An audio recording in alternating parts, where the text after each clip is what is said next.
yeah, we are live. What is happening, everybody? Hope everybody's having a fantastic, whatever day it is. You know, with this whole quarantine thing, you know, the only reason why I happen to know what day it is that I've got to keep track for trash day. Aside from that, I don't know what day it is. I couldn't really tell you what I had for lunch. And quite honestly, I think I'm losing my mind a little bit. But anyway, I wanted to chat with you guys tonight about a topic that I get a ton of questions about. It's something that is always going to be a point of contention. There's always going to be some level of controversy when it comes to, you guessed it, camshafts. TU is first in the house. What is up, TU? Hope you're having a great one, buddy. So here's the thing with camshafts. First of all, what kind of questions do I typically get? They go like this. What's the best camshaft for to start barfing up anything and everything? It doesn't matter what it is. Everybody wants to know what the best camshaft is. There is no such thing. That animal doesn't exist. It's the proverbial dragon. You'll always be chasing that part. It doesn't exist because every combination is different. Talking about engines, heads, head gasket thickness, piston, dish, size, bore, all of this. It's all a little bit different. So cam events there's no such thing as perfect cam events. Every car is different. Every need is different. So the idea is to try to put something together that works for your application. And just keep in mind that performance means a lot of different things to people. For some people, performance is tunability, smooth running, smooth delivery of power across the board. That is the performance that they're looking for. Others want that ruckus idle. They want the thing to buck, wheeze, basically not even run and at low idle and scream at the top end. The problem is it's not all in the cam. It is 100% a concert between your induction system, your intake manifold, your cam, your heads, your exhaust system length. All of these things can play a vital part in how you choose your camshaft and how that engine is going to run basically outright. So a lot of what you see when you see camshaft tests, unless that camshaft is in a car or truck or whatever, could be in a tank, who cares what it's in, right? It's got to be in that vehicle with the headers and the exhaust system and the intake tracked. The whole concert, again, has to be in play to get a straight answer out of any true camshaft comparison. Because if you're only going off of events that are on an engine dyno in optimized conditions with no front engine accessory drive with long tube headers, that is in a, basically, for lack of a better way of putting it, in a laboratory environment, it'll give you an idea. It'll point you in the right direction, but it will not give you the final waypoints to get where you need to be. So anyway, let me say what's up to everybody that's checking in. I'm going to try to stay on top of the comments a little bit better on this one. I know I get a little bit, I don't know, sidetracked, to say the least. But I'm going to try to stay on top of it. But just keep in mind that once I start rolling with a topic on this, on a subject with this topic, I'm probably going to rattle my head off for a while about it because I want to try to get you guys this level of information, bring you guys up to speed. If you have a question that you're not quite sure about, like what does duration have to do with idle quality, or what's with this lobe separation angle? Why does intake center line even matter? Questions like that, I may dive into that and just go real deep to explain that to you. So if I don't get to I'm just putting this out there right now. If I don't get to your comment, just know that somebody else got an earful in the process. So anyway, let me say what's up to everybody first. Speed Freak 93 is checking in saying, good evening, Professor Mason. Got the double horns. I like it. Michael Corleone, good evening, Professor Mason with the arm flex. I love it. Donald Powers saying, what? Hello, Mr. B. What is up, Donald Powers? CFL James going thump. Absolutely. Jared Armstrong saying, what up, bro? Got the arm flex. I love it. Sister Red Eye, get him, Mr. Mason. Get him, sister with the arm flex. I love that one too. St. Mark, thoughts on NAG 1? Should I get a stall? Depends on what you're doing with it. Depends on what you are planning on doing with it later. Should you get a stall? What cam do you got? What intake are you running? What gear did you decide to go with? Is it a street car? Is it a drag car? Lots of different questions to give you a yes or no answer, I know, but you got to let me know what you're up to. So if you're just playing with a thing on the street, yeah, go ahead and get a light stall for it. I think a 24, 25, 2600 RPM-ish stall, depending on which car you've got, 300, Charger, Challenger, whatever you're rocking. That'll put you in a pretty nice spot for street, little bit of strip. If you want to get real aggressive, you can go 3200. Just know this, I would highly suggest a gear at that point. In fact, I'd say it would go with the territory to go at 370, which is going to jack the cost of your build up quite a bit. And you're going to want to have a cam in the thing too, because if you don't have the cam to help take advantage of the stall and the gear, then it's going to be a mismatched combination. But if it's on its way, in other words, if that's something that's going to happen a little bit later down the line, then that's your combination. I would go with that. Cam guy saying, what's up, Brian? I've been planning long tubes and a cam for my 6.1, so figured I would drop in. I like it. So cam for the 6.1.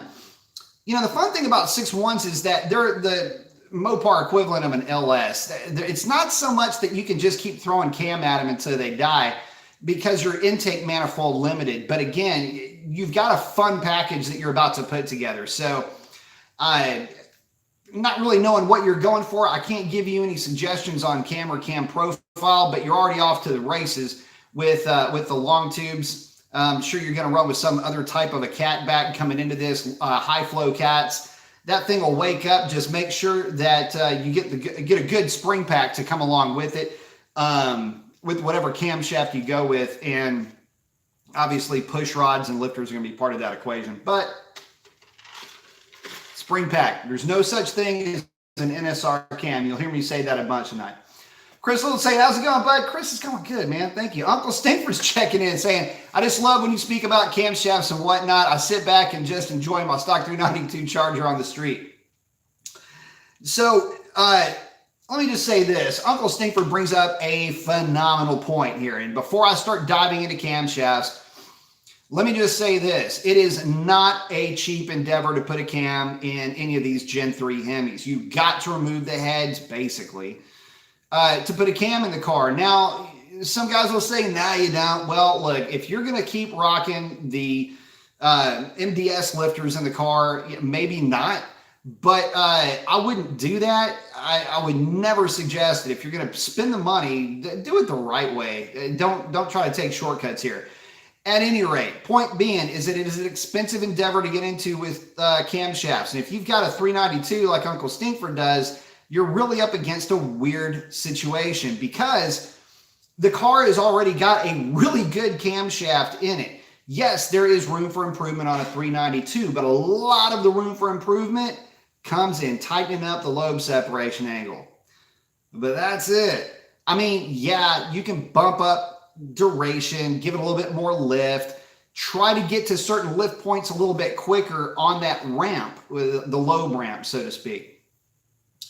But the reality is it's already really good. Let me put something into perspective when we're talking about 392s. 6.4 liter, we're going to call it that for just a minute. 6.4 making all but 500 horsepower. Realistically, good, solid SAE number of 485. It's not underrated. It's not overrated. It's 485 horsepower, okay?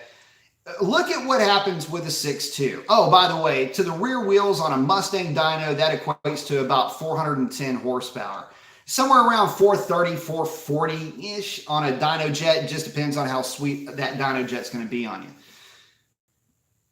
That's going to mean something when we start talking about 6.2s or 5.0s.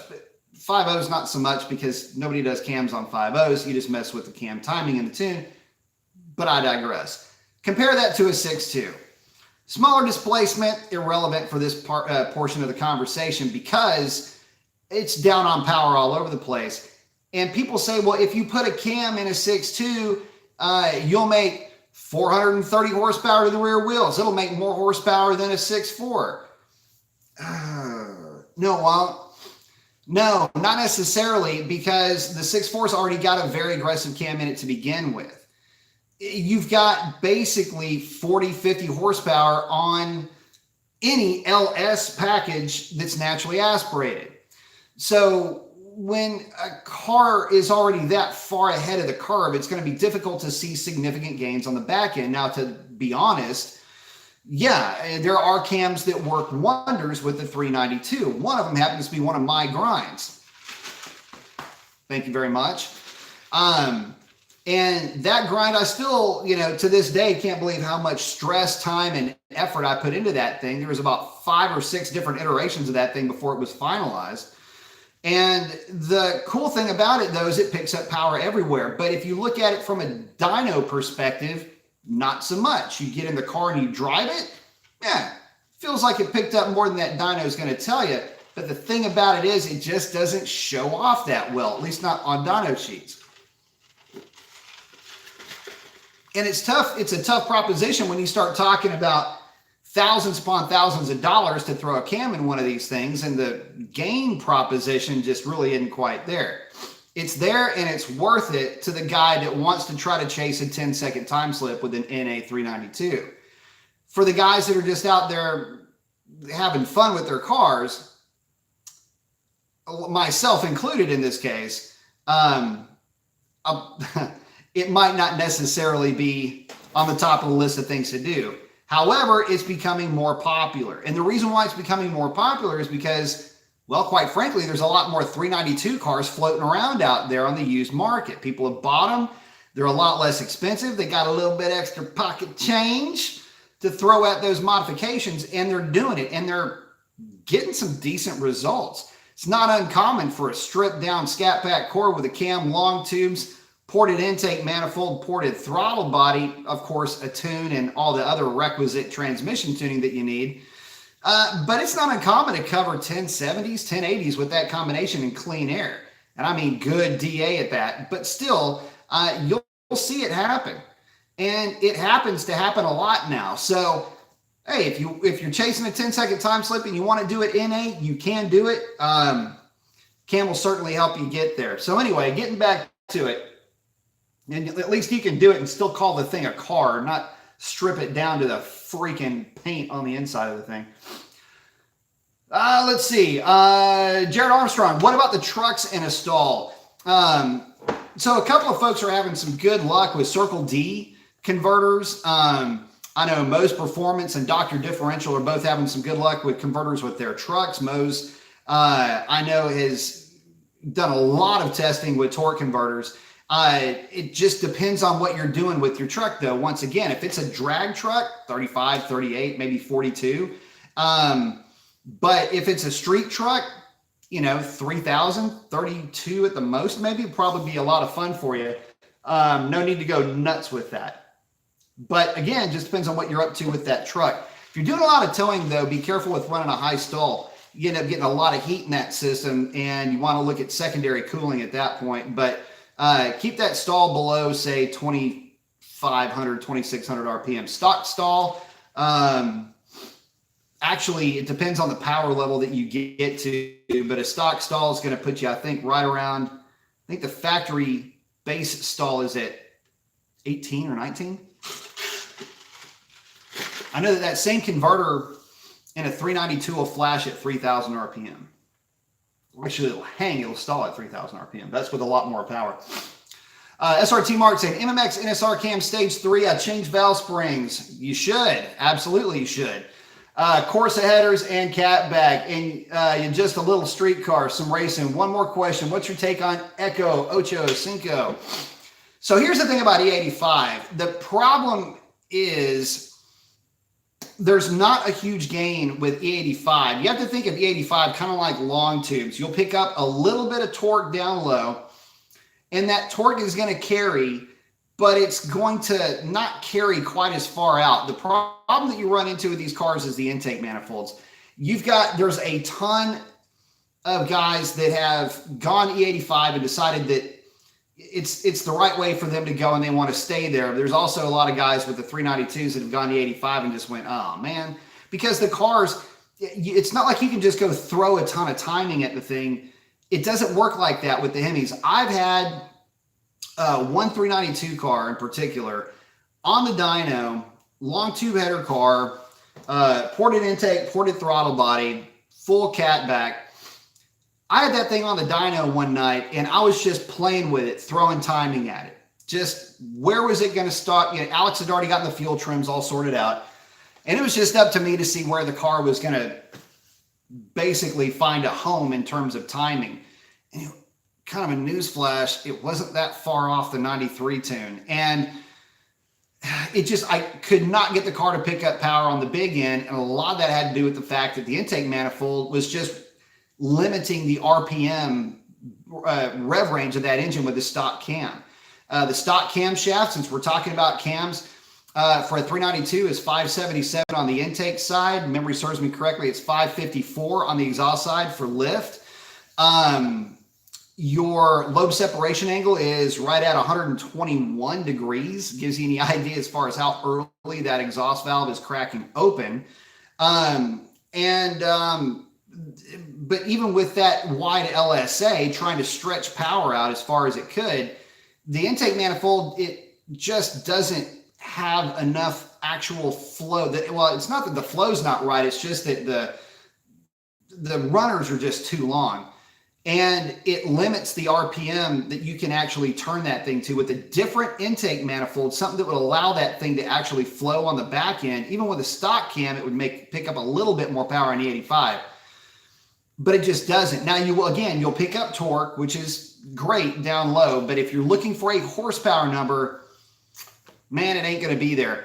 The one good thing I like about E85, though, is that the car is going to run cooler. Obviously, it makes knock something that you don't even have to come close to worrying about if you've got anywhere near a responsible tune on the car. It's super cheap and fairly consistent in terms of fuel quality. This same car run into problems with fuel quality a couple of times, but anyway, long story short, I would like E85 a lot more if these cars had a different intake manifold, or at least an intake manifold that would allow you to take advantage of the flow capacity of the cylinder heads that come on these cars, because the stock cam just has that intake port so unbelievably active. I mean, there's just zero overlap. There's no real way to play with this, the combination. It's great for what it does. It develops a lot of torque. It's in terms of tunability, it's there. It's what you've got to do to make one of these things with a lot of head flow with a real heavy car. This is what you got to do, because with Hemis, here's the thing: you start tightening up the LSA. Even though you've got a long runner, it still does flow fairly well. You got a set of heads that flow like crazy. It's going to be more sensitive to cam timing. So where a wedge head, you just don't really run into these types of problems. You're going to with one of these Hemis. And again, just a slight change in lobe separation angle will start to wake one of these things up. And you can see this on the 5.7s, the 6.1s, and the 6.4s, where those NA combinations they're dying for a cam. But again, I mean, you got to murk somebody just to earn enough money to do a cam swap. So, push me, pull you type thing. Go 74 saying, hell yeah, cam talk. He's asking, for automatics, wouldn't a guy want to get a better torque converter and upgrade the trans also?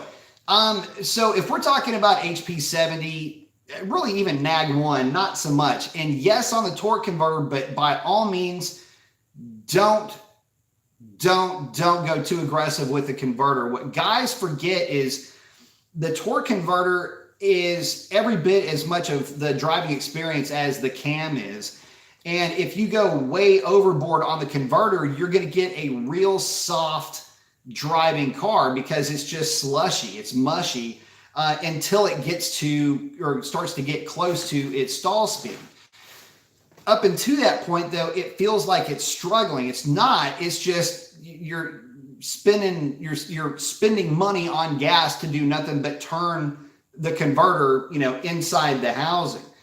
So you've got to roll into the throttle more to get the car going. And once you get used to it, if you've never driven a car with a converter in it, it's a little weird at first. But you start, rolling into the throttle quick, it flashes, converter flashes, gets to stall, and it comes alive, Can make it a little bit Dr. Jekyll and Mr. Hyde is what I'm trying to get at. So don't go too aggressive with the converter.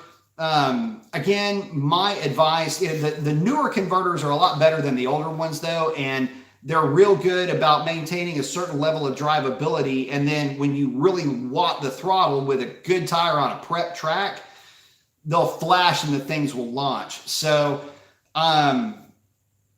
there's that. And like I say, I've seen it with my own eyes. I've seen guys get real frustrated with cars with way too much converter on the street. Drag guys, they don't really care because you're out there specifically to run the car at wide open throttle. And that's really where the higher stall speed comes into place to help get that thing to launch. So again, for the street, honestly, man, I don't like anything more than about 3,200. Some of the newer generation torque converters, you can get away with 35, 38, especially in the trucks. But man, for the cars, I just, keep it around 32, 28 to 32 at a max, and just know that your driving experience is going to be a little bit different. But if you've got a cam, you're going to need those higher stall converters. Xcash is saying, should I get a McLeod clutch or stick with Mopar? I may do an NA cam 426 stroker, but that's going to be a while from now. Man, so I have run McLeod clutches on every car I have ever owned. Mustangs, all of the Vipers had McLeod clutches. They held all the power. They were always silky smooth. I don't get paid by McLeod. All I can tell you is that I never once had a problem with a McLeod clutch. So if you're looking to upgrade and you want a clutch that I know to be silky smooth and again, very durable, go with McLeod and tell them they owe me some money for that. Okay. JM was saying, hey, Mopar Mason, why does my 2015 Ram 1500 8-speed shift up so slowly at wide open throttle? How can I improve it? Thanks. You're awesome. Thank you very much. Man, you just got to get it tuned. I mean, that's the main thing. You need to look at shift points. You need to look at fill rates. You need to look at basically just tuning the transmission to get it to act right. Once you've done that, the thing's going to be a sweetheart to drive. But no, I get it. I spent a lot of time messing with transmission tuning, and that to me there's more performance and more fun to be had in transmission tuning than engine tuning. A lot of times because, look, man, we're getting 400 horsepower out of the Hemi, the 5.7 for the trucks. Let me put this into perspective for you guys, just so you know what that number means. 395, whatever, it's 400 horsepower. Keep in mind that the C5 Z06 was 405 horse. And that was the old SAE rating. It's really more like 395 horsepower. It's basically like having a freaking LS6 in your truck. So, dude, you're already there. Get the transmission acting right and you'll be in good shape. It'll be a lot more fun too. Let's see. Jason Leonard saying, hey, does anybody have those Hellcat rim replicas from factory reproductions? Also, I got a custom hash mark center cap. Let's see. I don't know who's got those right now.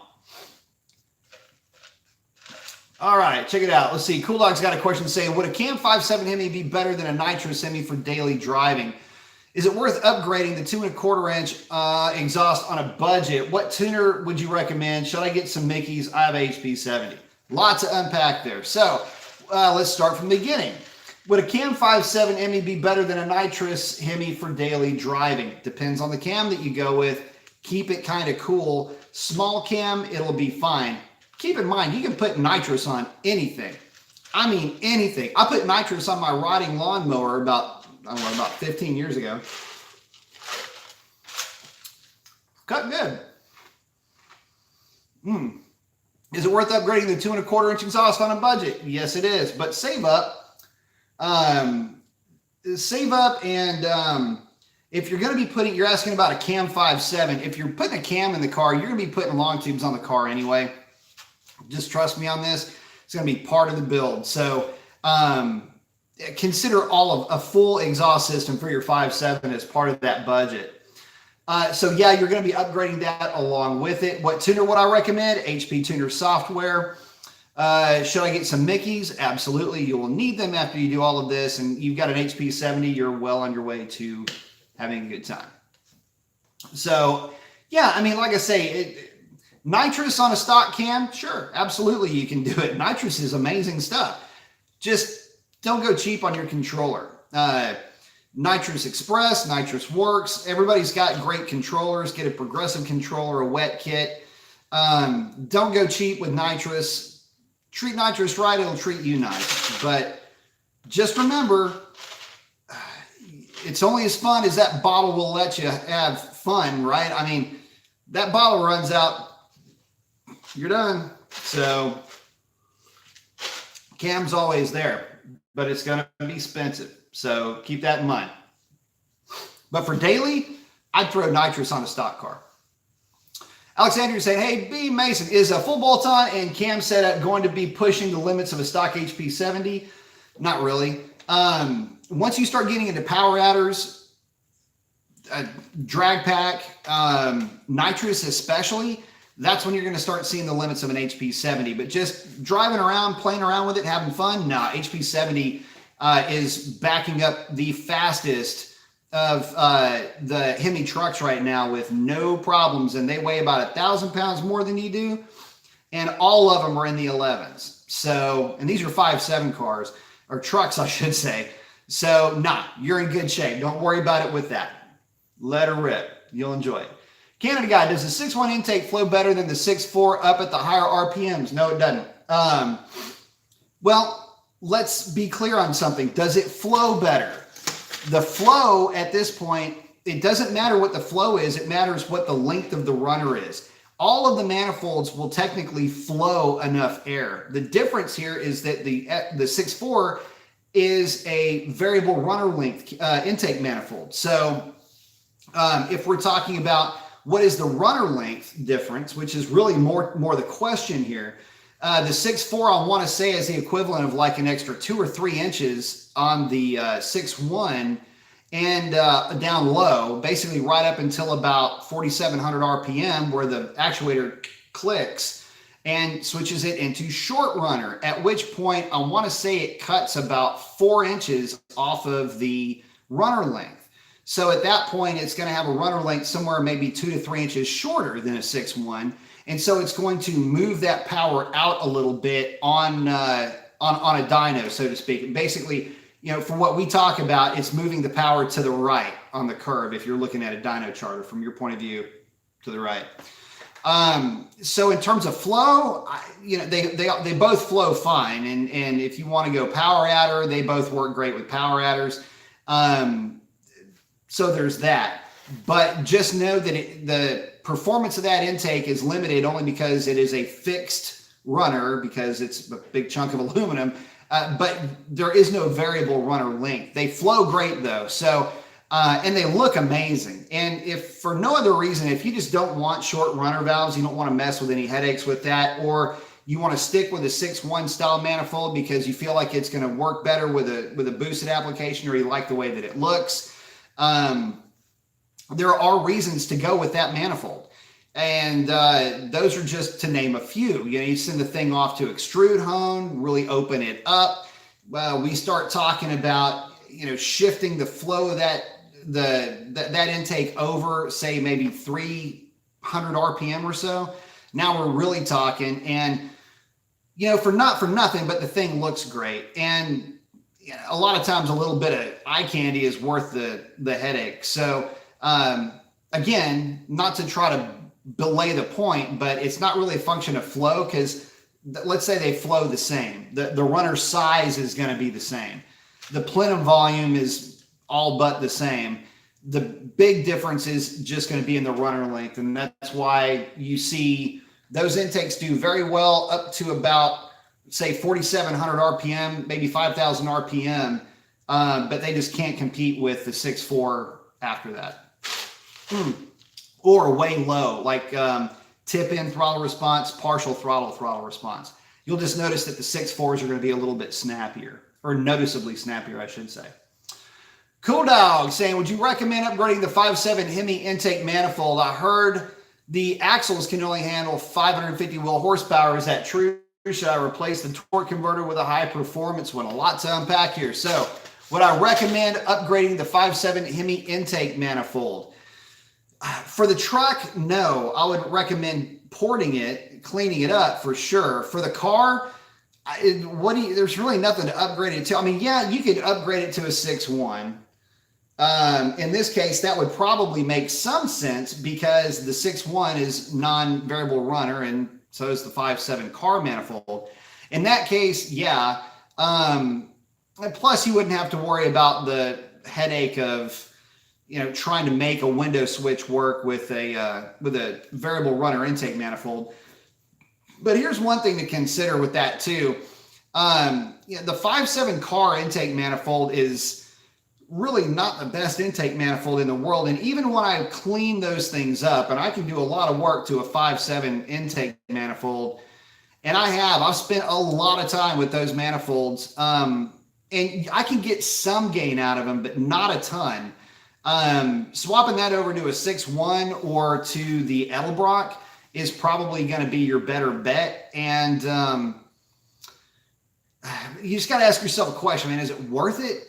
Because look, there are plenty of 5.7s running around. I mean, Dr. Diff's got some 5.7s that'll give any 6.4 all it can handle. So, and they're all running stock intake manifolds that yours truly cleaned up. So would I do it?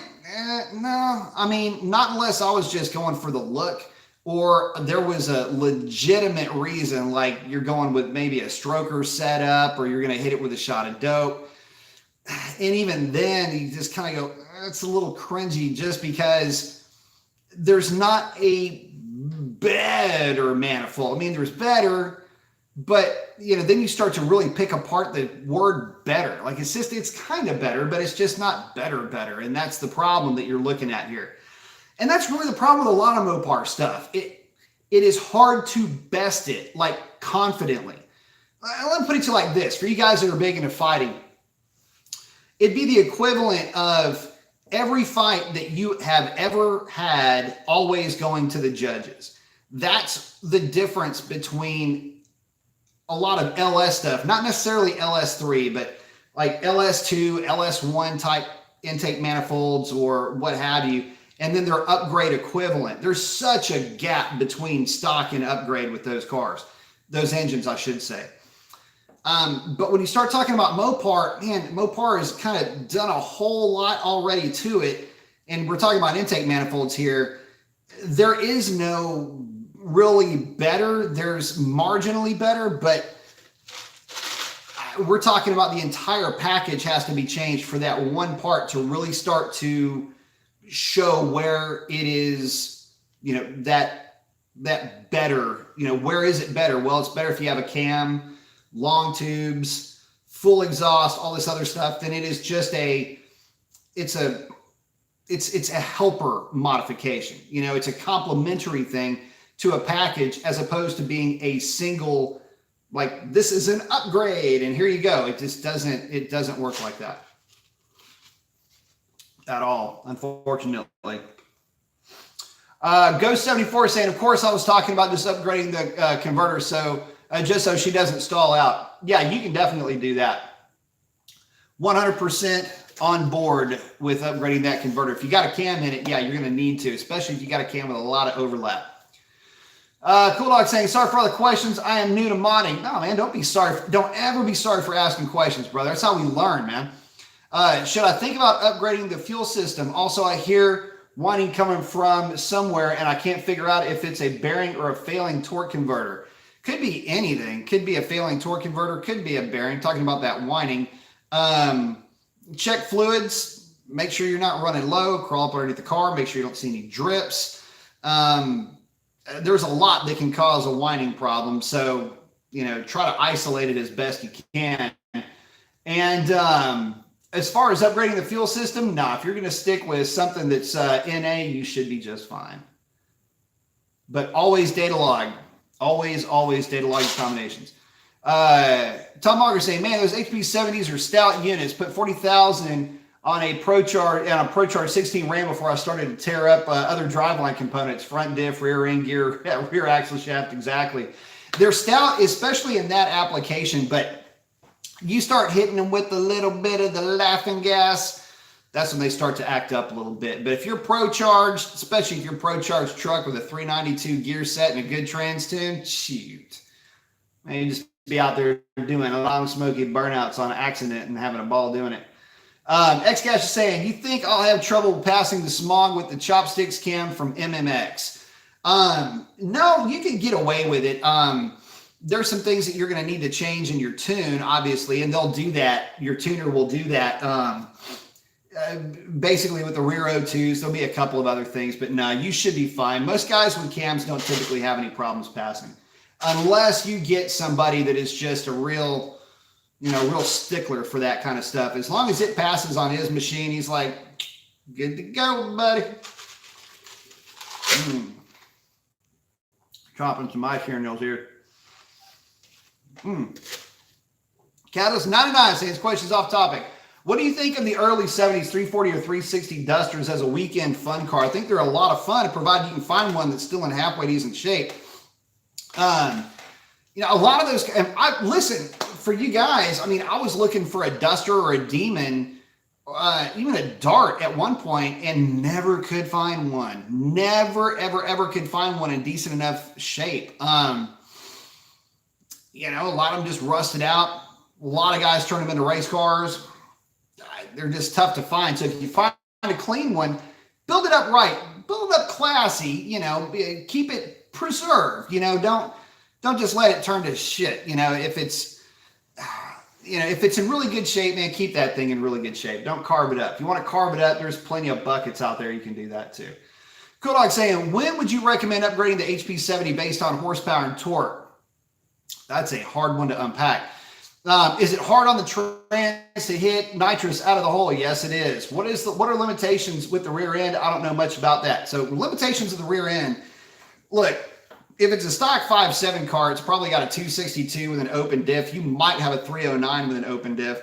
You're going to want to do a rear end swap either way. So I would say at bare minimum, 309 limited slip diff is the way where you're going to want to start. Now, where do I say the limitation is with an HP70?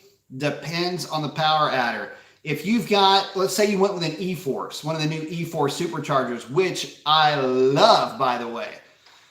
Let's say you went with one of those kits. Basically, you're trying to do like a Hellcat Light, so to speak, which would be a freaking riot, by the way. Those cars with positive displacement superchargers, I know, I'm getting off topic. But anyway, those cars with a positive displacement superchargers are a riot to drive. Anyway, I get back to it. I'll tell you the story. We had a customer come in, E-Force blower on a 5.7 ultra clean 5.7 RT. 5.7 special edition. What was it? Anyway, 6-speed car. I freaking fell in love with that thing because it made the same horsepower and torque as a 392. But it was just a little bit more. Like it made four on this dyno. Let's say a 392 would put down 420, like a healthy tuned 392, say around 420, 430-ish, 425. This car made 435, and it felt like it was just always alive. The thing was just all the time. So anyway, sorry, tangent. Anyway, but HP70, keep this in mind. You're dealing with 700 Newton meters. That 70 is short for 700. So since we're talking about transmissions right now, HP90 is rated at 900 Newton meters, which is bullshit. HP70 is rated at 700 Newton meters, which is about right. It actually, I think it works out to roughly 500 foot-pounds of torque at the engine, I think. there's a lot of wiggle room there. But I will say that at about 530 foot-pounds of torque down low, you might see a little, and this is on a Mustang dyno, you might start catching a little bit of slip out of it. If you are hitting it with like an E-Force or something like that, but you're really not going to get to those numbers with the 5.7, not in the level of tune that you would put on that thing on the street. Now you can spool it up all you want, but for 93 octane and for the street, probably not going to see it. If you're going to go E85, now you're talking fuel system. You're starting to talk about some dedicated stuff, so you know what you're getting into if you decide to go that route. But for 93 octane, for most of the stuff you're going to try to get away with on the street, again, 530, 550 foot-pounds of torque is where, to the rear wheels, is where you'll start to see them kind of act up a little bit. HP 90, you just don't.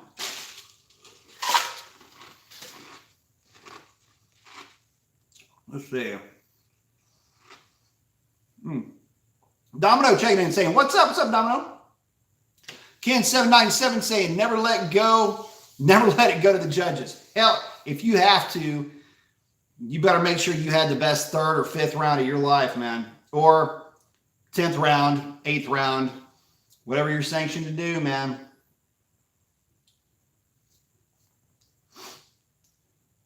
Let's see. Domino saying, we have a 2017 5.7 Challenger and a 2018 6.4 Scat Pack. Fine. Just picked up these bad boys. Anything I should look for as far as issues, anything like that? Well, Domino, I'll tell you what, man. Let's see. For the 5.7, not so much. Not really. Maybe a little bit of a concern with both of them on lifters, but I doubt it very seriously. My thing is this with these cars: keep them maintained. You'd be surprised of how folks will find themselves behind the 8-ball with one of these cars, and then you start digging deeper and only to find that they haven't been really that well maintained. So keep them religiously maintained. Don't let them sit and idle for ultra long periods of time. And what I mean by that is like all day, like police cruiser type of issue, or, truck on a job site type thing where it's idling for 8 hours at a time. I'm not talking about being stuck in traffic here. I did have an issue with my truck with lifters, but that was a 2014. Realistically, I don't see or hear about too many lifters in the latest versions of these cars. So nothing really to look out for. Again, keep the oil changed, maintain them as hard as you drive them, and you'll have a fun vehicle for a long, long time. Cool Dog saying, fluids are normal. The sound is from under the car usually, and usually it's louder the faster I go. I also hear the whining when under heavy acceleration. That sounds... Well, you say fluids are normal. Where did you take it to get the trans checked? Because you've got to check it with the car up in the air on a lift, basically. But if you're hearing it under heavy acceleration, I would say under the... Yeah, it sounds almost like... Whines like that will typically be a torque converter, so I would get that checked out immediately. Canada guy saying, going off topic here, one project I've been planning for a few months, take an LX 5.7 cop car, chop the body off, and use reproduction 68 Charger sheet metal to rebuild it. My granddad and OG 68 with a 383. Ooh, that'd be fun. Sweet. I'd say give it a shot. Sounds like fun. Symphonic saying, random question, are there any such things as a factory freak in your modern engine since the year 2000s, let's say? Not really. Very, very, very rarely. What you'll find, I really wouldn't call it a factory freak, as much as I would say that, like, for example, intake manifolds. Best thing I can explain here is these are composite intake manifolds. You get a bunch of casting flash. I've seen some intake manifolds that were super clean, that it doesn't matter how much cleanup work I do to them, I'm really not going to pull a lot out of them. In that case, that might be considered a factory freak. But really, all of them are pretty close. They're all very similar. They all kind of fall within the noise, so to speak. a lot of that has to do with modern manufacturing technology. And I know that you always hear, so-and-so, that car is a freak. It's a factory freak. Look, yes and no. Is it, how broken in is it? Again, you know, with modern tooling and modern manufacturing techniques across the board, Chevy, Ford, Dodge, Toyota, Hyundai, they're all taking advantage of this modern tooling and manufacturing technology, and they're all extremely consistent. So in terms of actual factory freak, not really. Every once in a while, you'll catch one where tolerance stacking has gone a little bit farther one way or a little bit farther the other. And what that means is with every part that you make, there is a certain amount of variation, variation that you're going to have. So a cylinder head, for lack of a better way of putting it, let's say the cylinder head could be 3 inches or 4 inches, right? Let's say that deck height can be 9 inches or 90025 inches, whatever. If all of those inches, those measurements were small, just considerably smaller, you would have a slight bump in compression ratio. That might be your factory freak. Something that falls, when we're talking about within factory tolerances, way on the low end of measurements, just for lack of a better way of putting it. That might be your factory freak, or the other way, you know, you lose a little bit of compression or something like that, but not so much. You just don't see, not like you would see like back in the 60s or 70s where, you know, there were wild differences realistically between engines. Manufacturing was not that great, you know, not for nothing, but, you know, timing marks can be 2 degrees off on camshafts. All kinds of problems can come up with stuff from back in the day. So anyway, that's the way mass production was back then. Catalyst 99, Superchargers always wondered, why is the air intake on Kenny Bell facing towards the opposite direction of where the air is flowing, as opposed to just collecting air in the direction of travel? The reason why is it's all about packaging and just where that inlet is. So on some setups, I think Maggie's, they've got a prop shaft drive that goes to the back. They'll spin that thing at the back and have the intake up front. That's one way to do it, although it does add a little bit of complexity and a slight chance of belt slip. But Kenny Bell's did it like that. Again, it's more usually, and Whipple's are the same way, usually it's from a packaging standpoint. Some are really stupid, like Lightnings with the thing that, I mean, I love Lightnings, don't get me wrong, but for real, y'all, come on. And again, it's all about packaging. Cool Dog, would you recommend rebuilding a used supercharger for a 5.7 Hemi? I can't afford a new one, but I can throw $1,500 to $2,000 at one. It would need about $1,000 in supporting mods, I'd assume. Good or bad idea? So here's my thoughts on that. I don't like used parts. If you find yourself in, let's say you got a ProCharger kit or an E-Force kit, it's fairly well-worn kit. Yeah, I would go ahead and send those off and have them rebuilt, but I wouldn't try to retrofit an IHI blower or something like that onto it. It's just, I wouldn't waste my time with that. I would go with a dedicated aftermarket kit that has dedicated aftermarket support. Something that is going to be easy on the pocketbook, but also easy on just the installation process and everything else, you know, involved with it. So go that route. I think you'll be in good shape. Posner, man, thank you very much. I appreciate that.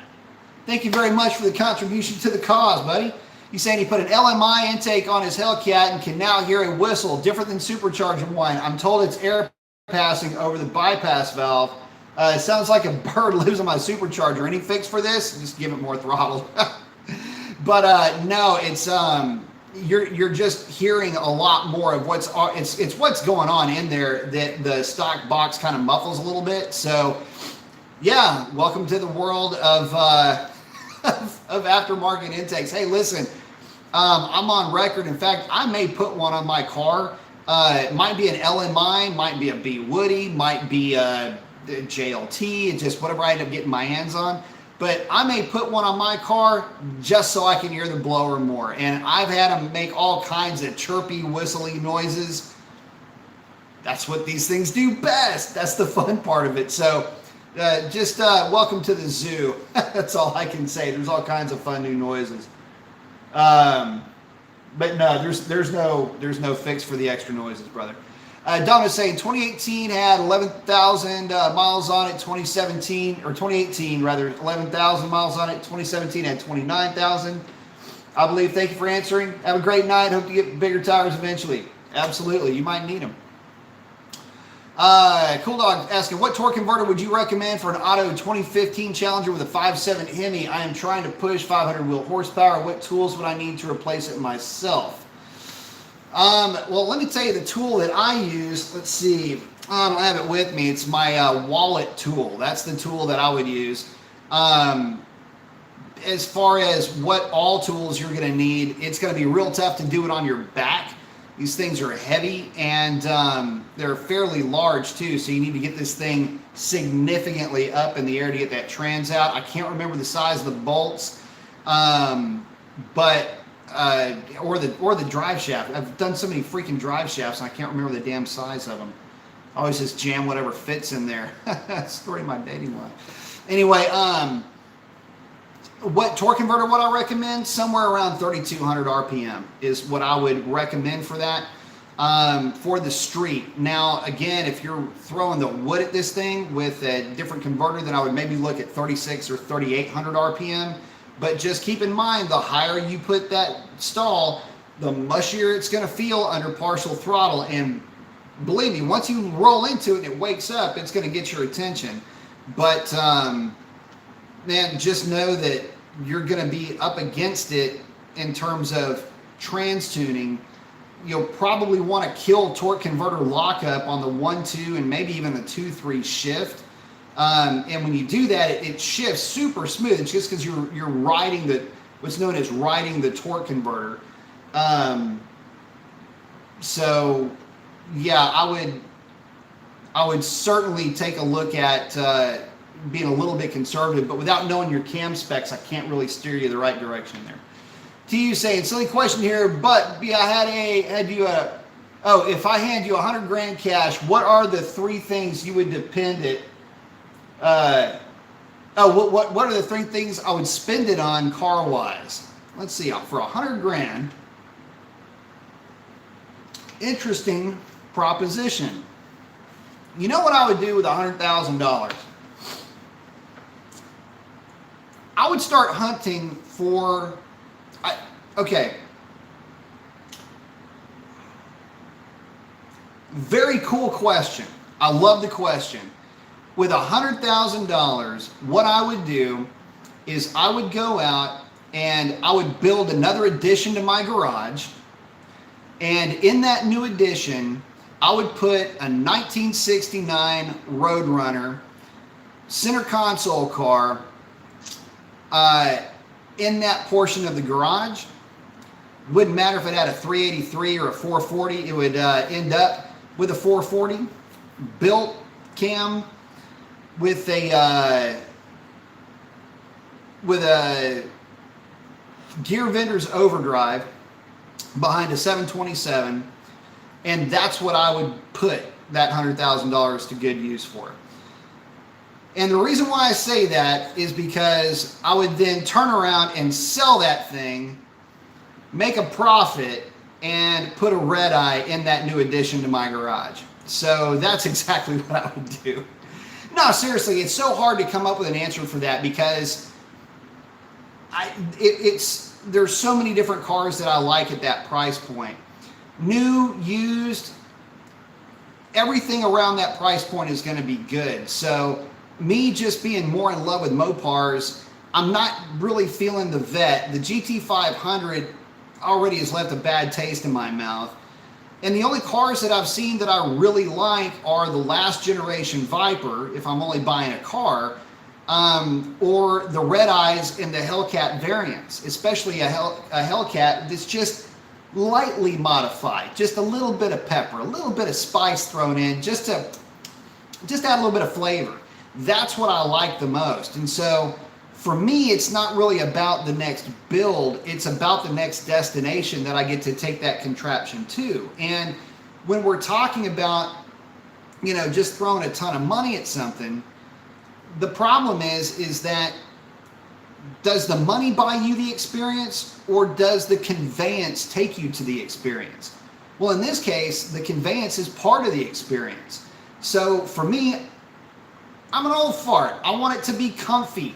I want to get there and not feel like I've been beat up. You know, these things are just a lot of fun. So for me, I would stay with Mopar. I know that, you know, there's part of me that would love to get a freaking ZL1, do a build on a ZL1. There's a big part of me that would love to do a build on a C7 Z06. You know, the Mustang thing, if I'm building a race car, would be a great way to go. I mean, you'd have all this money left over with that kind of a budget to do whatever you want. You know, buy your buddy a Mustang while you're at it.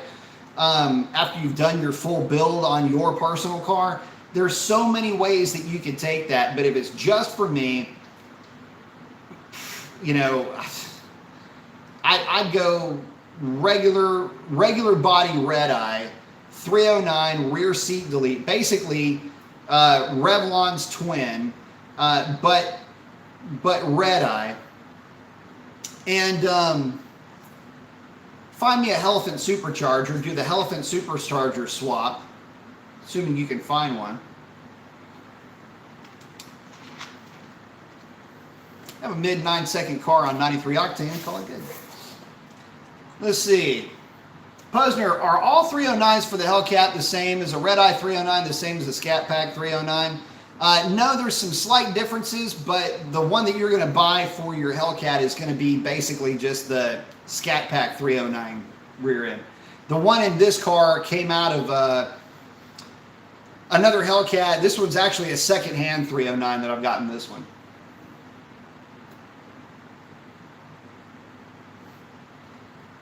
To you. I know that you meant to say I meant. Do not depend.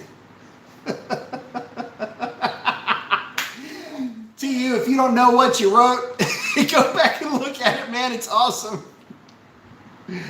Poser, if you were going to pull your cat conservatively, say 285, I wouldn't call that necessarily conservative, by the way. Would you port polish the blower and upgrade to ceramic bearings? Is that overkill for the cost? It is. You got a lot of guys that are running 275 uppers with 10% lowers that never even touched the snout of their blowers, and they're running mid nines. You can port the blower, pick up a little bit of power in the process. Yeah, sure, I say go for it. I mean, if you're going to have it apart and the car's going to be down for any length of time, great, but the only place you're going to notice that number is going to be on a dyno.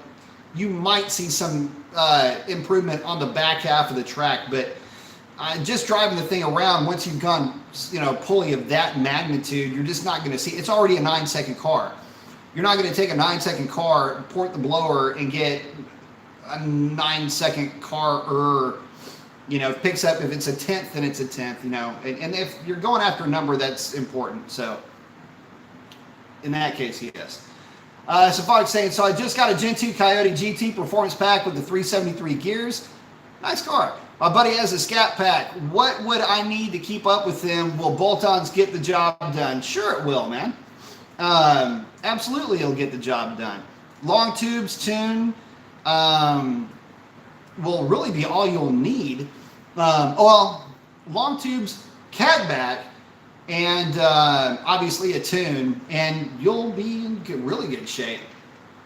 You will have to chase him down in the quarter, but you will have a higher trap speed than he will. But the fact that it's a manual car is going to make it tough for you, because the Mopars get out hard. Canada guy saying, I've been meaning to buy a new set of rims and tires, but with the border shut down and our dollar taking a hit from the C virus, I guess that wouldn't be happening soon. I think everybody's values have dropped. But yeah, probably not. Crazy SRT8. Saw a clean 71 dart roller that's supposedly rust and Bondo free on Facebook recently for $6,000 and would be cool to drop a big block, maybe even a Gen 3 in it. I'd check it over well, but be well worth looking at. Yeah, you know, I mean, for a full-on project like that, it'd be fun. I'd prefer something that's already kind of running. To you saying, outstanding, like it. Bill Ferguson got the thumbs up, I like it. Poser saying, saw an article today about upcoming future cars. Challenger ACR was listed. No mention of the source. That's been out for a while. Handling with the Challenger now. We're going to get into that. Come on, guys. Come on, Mopar. Stay in your lane. Calisana Night, if you could go back to the 60s, walk into any dealership and buy anything you want, what would it be? A lottery ticket. No, if I could go into any dealership and buy anything from the 60s, what would it be? 1969 L88 Corvette would be at the top of that list. Just after that would be a 1964 Polara with the race Hemi and a 4-speed. And then a 1964 Polara with the race Hemi and an automatic. Those would be same day purchases. A 1962 Dodge D100, a 1968 Chevy C10, both short bed.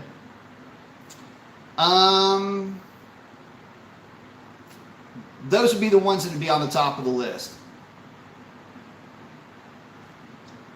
Let's see, Xcash, I would buy my uncle's 68 Charger and rebuild a 383 for sure. TU saying, at Catalyst, great question. Personally, I'd get a 68 Hemi Dart, 69 Buick GTX Stage 1, 455, or a 69 Boss 429. You know what, the funny thing is there's some cars that I would want to stay away from, I can tell you that. Any Mustang 428 powered. Boss 429 would be high on that list too, by the way. 70 Boss 302 would be a sweetheart. But yeah, you know what else would be a cool car? When were the supercharged Avantis out? What was it, 68? Maybe it was before that. Anyway, Studebaker had a 289, not to be confused with a Ford 289, and you could get that equipped with a Paxton ball drive supercharger. That car, it was kind of lightweight. That car would give people hell. Oh, here's another good one for you. Studebaker Challenger with a 289 and the ball drive supercharger. Check that one out. It looks like a little Polara. It was, you know what it looks like? It looks like a Chevy 2 kind of. But they had a 289 Studebaker V8 with a ball drive Paxton. That little car hauled all kinds of ass. It would put a lot of folks on blast. If it didn't win the race, for God's sake, it was on your ass. And here's the rub. Centrifugal supercharger blow through. You don't need to have an intercooler, but it would come in at the top end so you can launch it harder, like, because it's a small block, but it would just start reeling in some of those hotter big block, or some of the hotter small blocks and the lower horsepower big blocks. So that'd be another fun one to, I mean, I don't know, how much money do I have? I mean, you one of those things, you go back in time with $100 grand and just buy one of each and call it good, you know? Anyway, Daisy is forever. I have a 2018 57300 and have noticed when driving spiritedly, I hear a whine that reminds me of a supercharger. I think mostly I'm hearing from full throttle coming out of corners. Should I worry? Check out your power steering pump, power steering fluid, why am I saying solenoid? Reservoir. Check that out. Also check, try to pinpoint exactly where it's coming from. And look, if it's making a weird noise, yeah, it's something to worry about. I mean, if your body started making a weird noise, you'd be kind of worried about that. Think of the same thing with your car. I mean, should you worry about it? Yeah, I'd say you should worry about it. Kudaman saying, so I'm reading that the Hellcat lifters are the same as what's already in my 2013 RT. I was hoping they would be an upgrade. Actually, they are a little bit of an upgrade. They're not the same part number. Hellcat lifter has a little bit larger needle bearing, at least my understanding is that it does. But what you're reading is that they're non-VVT, which is accurate. They're non-VVT lifters. Cool Dog, what would you recommend, or would you recommend swapping the rear end on a 500 horsepower build? What torque converter would you recommend? Also, I don't care if the car rocks like a stripper on the 4th of July. I just want it to be fast. What would I recommend swapping the rear end on a 500 horsepower, or would I recommend it? Yes. 370 gear. What torque converter would you recommend? Circle D 3500. Also, I don't care if it rocks like a stripper. Yeah, then I would go with a cam that allows you to take full advantage of that torque converter. Poacher's asking, supercharger bearings replaced with ceramic for reliability, a good idea? Not if you're not having problems with the blower already. If you start having problems with the blower, sure, but if you're not having problems with it, don't sweat it. Not worth the headache. After I was saying, B-Mace, good to see the chat going again and hope you are well. Same to you, thank you. What tire traction strategy would you implement on Revlon Red Eye Elephant Twin? Basically the same as I got now. No real difference. The 17-inch 305 45 setup is a known strong performer, and it's in other words, it's known to hold up to say 9.2, 9.1. So I'd probably stick around with something like that. I wouldn't get too crazy with it. Only because it's kind of a known factor. You could probably go into the 15-inch conversion point around the 930 range, and that would give you more tire options, so at least there would be that. But you know, if I'm just tinkering with the thing, throwing a little bit more power at it, pointing it straight and matting it, I'm going to stick with what I've got, stick with what I know for a fact works.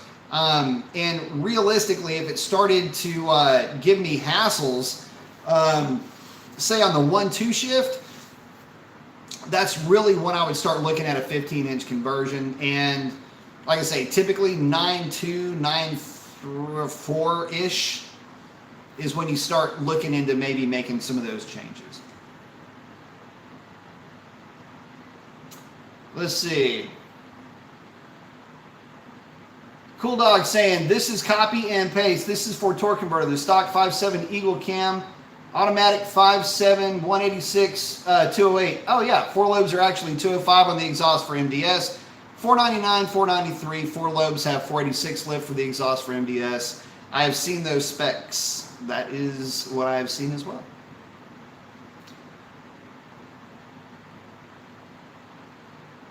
Uncle Deuce saying, damn, you just skipped my question, huh? Uncle Deuce says, message retracted. How can I skip a question that does not exist? So post it again. Zephyr RD saying, what up, Professor Mason? What up? Got the fist bump. I like it. Saying, have you ever changed the diff, differential seals? Anything to take that's not beside obvious? Thank you, sir. No, I haven't changed any of the diff seals.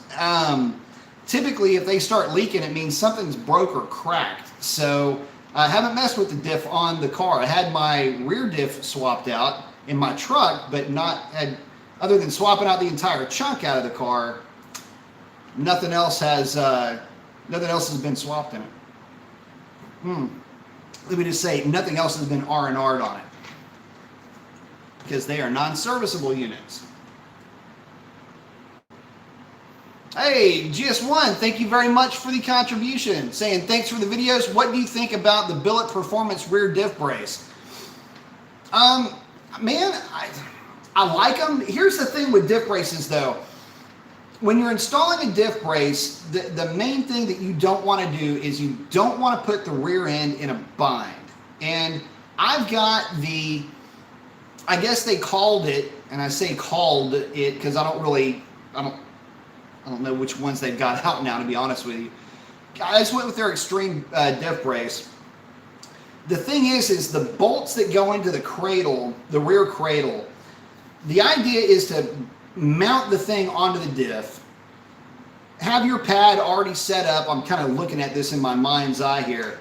And when you run the bolts up, whether you've got to use the new contraption and just run the 10 millimeter bolts up or whatever, two things. One, if you've got a car that's got, if you have a car that has the pre-drilled cradle, the way that the early ones do, go to the hardware store, get you some copper tubing and make a sleeve. The sleeve is going to be about that thick, about the thickness, just the thickness of the diff brace, to act as a little bit of a buffer in there with your smaller bolt. Do that, number one. Number two, they don't tell you to do that in the instructions. It's something that I did on my personal car because I didn't like the fact that it had some room to move around in there. The second thing, though, is do not make the mistake of just zipping those things up into the cradle. All you want to do, get you some Loctite, put it on the bolts, and put just enough torque on those bolts to put just the slightest amount of preload. And I mean, when I say slightest, I mean just not even any wrist in it. Just get it started to where it gets snug and call it good. Naturally, there's going to be some movement in that differential. What you don't want is you don't want to lock that thing in place to where it cannot physically move. That's not how that whole thing was designed. And you're going to be putting excess stress on the actual diff itself. Just snug them up just a little bit and call it good. And that's what I've done with mine. And I mean, it 60 foots its ass off, so I'm real happy with it. But thank you very much for the contribution.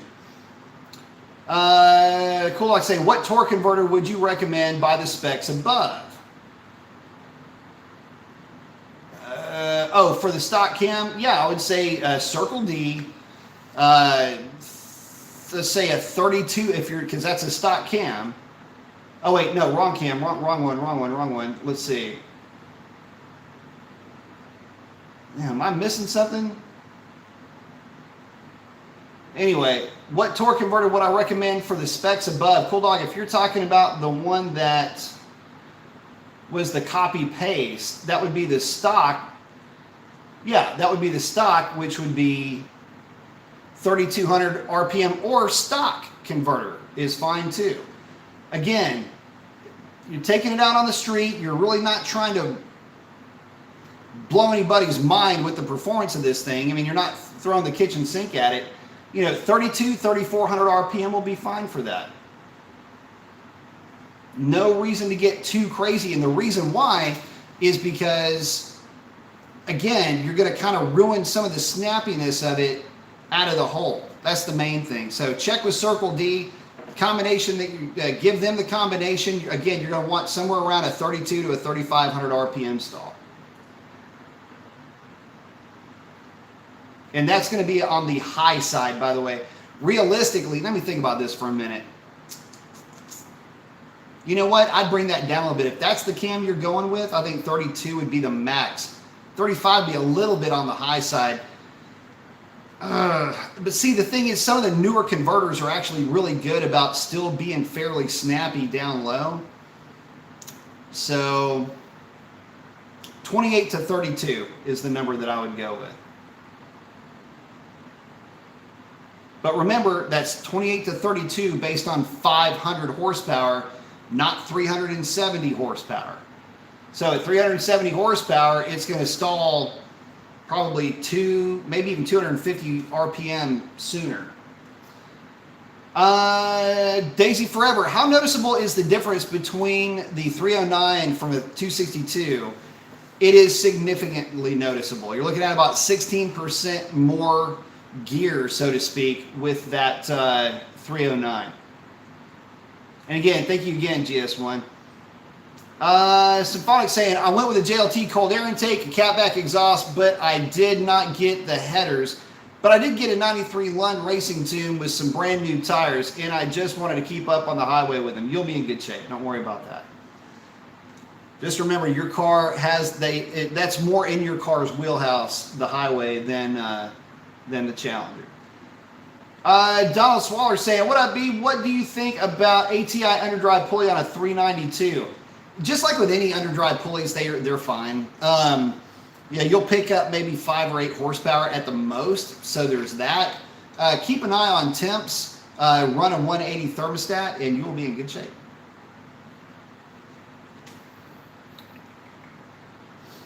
Let's see. Crazy SRT8 saying that 71 has fairly fresh paint and is a Gringo with black bumblebee stripe on the back. Little A bodies are pretty reasonable and aren't nearly as pricey as B&Es. Yeah, true that. GS1 saying thumbs up. Heck yeah. Saying trying to make plans for the 19 Charger Scat Pack as soon as the quarantine is over. For sure. Jumping on that. Zephyr R&D saying, would you mind explaining a bit more about what you may have going on with a leaky diff axle seal? 09 SRT8 Challenger. What bit more about what may have been going on with a leaking diff axle seal? So the only thing I can think of, I mean, if it's got a ton of miles, there's a seal. You know what's funny is I've got a diff, but it's in one of my storage closets.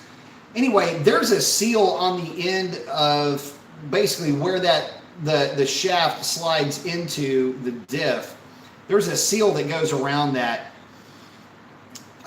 In rare cases, you might get a leak out of one of those, and that's, like I say, I think that is a serviceable part, but I don't see that as being all too common. But again, it's just it's the seal at the diff where the axle shaft actually inserts into the diff.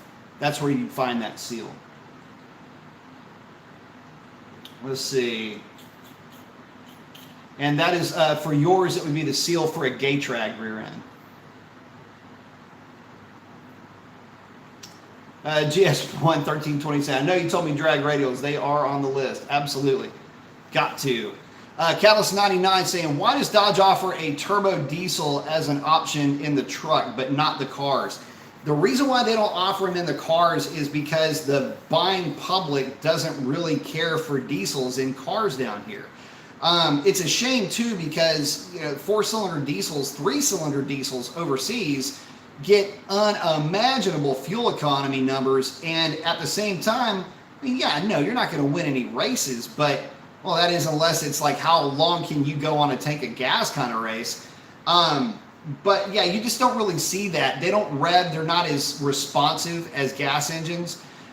You just don't see those types of things. In fact, for passenger cars, this is kind of weird too. You're seeing more development going into gasoline engines, smaller, very, very high compression 4- and 3-cylinder engines with very high boost, direct injection and Atkins cycle variants and things like that. They're trying to get as much efficiency out of gasoline as they can, and they're getting awfully close to those, well, frankly, to the diesel numbers that nobody thought they could ever get close to. So in the next 5 to 7 years, there was a lot of talk initially about diesel being the next big thing for economy, but now with the way that these engines can be controlled, especially with direct injection and with dual mode fuel injection, so direct and port injection,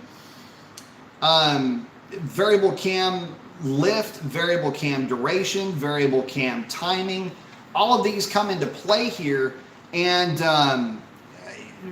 you can vary between an Otto cycle and an Atkinson cycle, and a long story short, you can make a 13-to-1 petrol and gasoline engine that has a turbocharger run just fine on 87 octane. But it gets its highest efficiency with premium. So, probably a flex fuel variant at that point would be a lot of fun. But yeah, you're just not going to see too many diesels in the development for cars. Just is not going the diesel route. Cool Dog saying 400 or 450 to 500 wheel horsepower build sheet, header back exhaust 150 shot, wet shot 2800 to 3200 Circle D torque converter. Diablo Sport tuner, is there anything you would change? I am on a budget, so yeah. Also, thanks for the help. No, I mean you're onto a great start. My thing is, buy the best components that you can possibly afford. And if it means you got to save up for another month, I say go for it, man. Listen, I've eaten a shitload of ramen noodles, beanie weenies, natty light, and tap water. Got me through a lot of builds, to say the least. Shitload of jumbo jacks. So yeah, dollar menu to the rescue.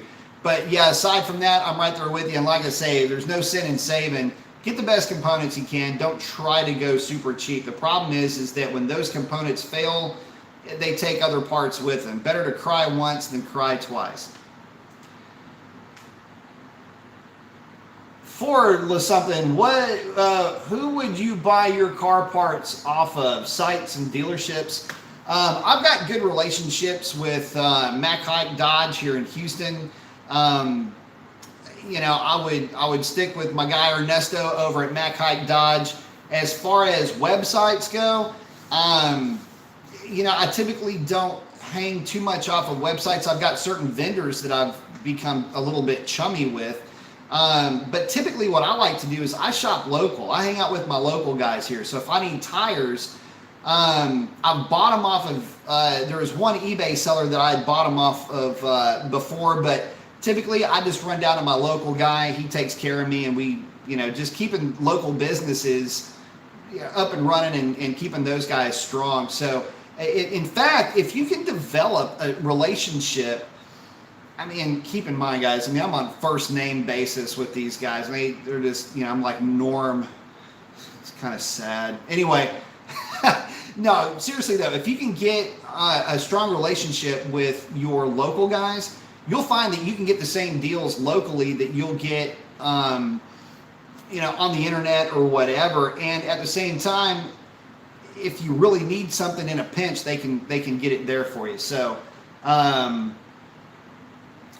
that's the main thing. Now, if we're talking about, you know, if I'm going to be getting a camshaft or something like that, or, you know, something along those lines, you know, I'll just give my guy over at Comp a shout and have him grind the cam for me. Or you just give, you know, Dr. Differential a shout, or Pikes Performance a shout. They'll get you taken care of. But again, where you can, please shop local. Please shop at your local brick and mortar store. And look, let's say it costs you an extra 3% to do business locally. Man, look, that's a local guy. That's a local family. Man, you know, he's got a family, all of that. That's a personal connection to the trade. You're buying this stuff online, man. It's a lot of times it's somebody that doesn't know what they're doing. If you're buying it locally, those are small businesses, and those are typically enthusiasts. So, you know, you get to talk to somebody that kind of does this for a living, and you get to talk to them in person. Sometimes you get to see the work getting done there too. So again, can't stress that enough. Kevin's saying, hey Mason, did some of those 2010 to 2014 Chargers really come with 265 gears? Because if so, I'm glad I didn't consider those. Yeah, 262 gears, matter of fact. And yes, they did. A lot of them did. Sean, hey, thanks for it. The contribution to the cause, brother. I appreciate that. Let's see. Sean saying 1969 Hemi rear wheel horsepower, 300 horsepower, 340 torque. Agree, disagree? Your number? No, actually, the ones that I have dynoed, so it's been a while. This is on a DynoJet 248, but you're looking at 340, 360 horse right in there for the street Hemis. Torque would typically come in around 400 foot-pounds. So, but then again, that's on a DynoJet 248, which is an inertia style dyno. You know, if we're talking about a Mustang dyno, then yeah, you might be looking at like 320, 330, somewhere in that range. I never did see one of those cars. And here's the other thing you got to remember though. The cars that I dynoed were automatics. And no, wait, I did dyno a 4-speed car. But all of them were fairly consistent. They, you know, driving the cars was fun. They were kind of gutless up until about 3,200 RPM or so. And then they'd really start coming alive, but I don't know. I always liked those cars. They're a lot of fun. The cars that were more fun though were the 440 cars, because basically it's like having a big block with small block heads. Lots of port velocity. A 440 port velocity at 4,700 RPM is the same as a 426 Hemi is at 6,200. Little fun fact for you, if that tells you anything about head flow and port velocity between the two engines. Peter McLeod saying, on my 19 Challenger Scat Pack, what is the biggest tire I can put on a stock wheel, and what is the best all-season tire for better grip? On your 19 Challenger Scat Pack, the largest tire I would go with would be a 275/40/20, which is actually the stock size. Yeah, 275/40/20. Thought I was losing my mind there for a minute. It's the stock SRT size. That's the biggest I would go. Any bigger than that, and the footprint starts to be compromised. What is the best all-season tire for better grip? I like the Pirelli all-seasons, mainly because they've got fairly decent wear characteristics. But that being said, Nitto 555 G2s are really getting some good reviews. So that would be my next choice. And if I'm buying something off the shelf and I'm not wanting to spend that Pirelli money, then I'm going to get the G2s and call it good. I think you'll be happy with those. But again, thank you, Shawnee. I appreciate that, brother.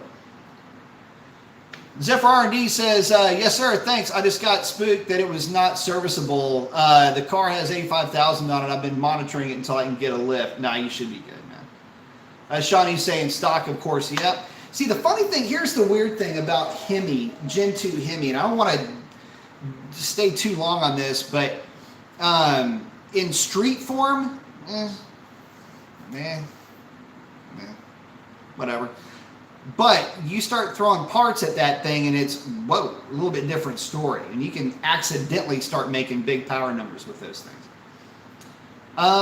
E.T. Rex said, hey, Brian, Sean and I here chilling. I like it. Thanks for hanging out with us, brother.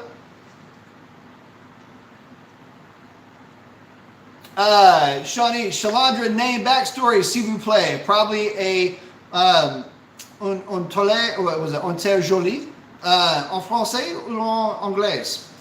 Shalandra's name is a play on the Challenger name, and it harkens back to Shalandra to the main stage, and I'll leave it at that. Shawnee's saying, saw 71 B5 Blue Demon today. Kind of cool to see. Those are cool to see.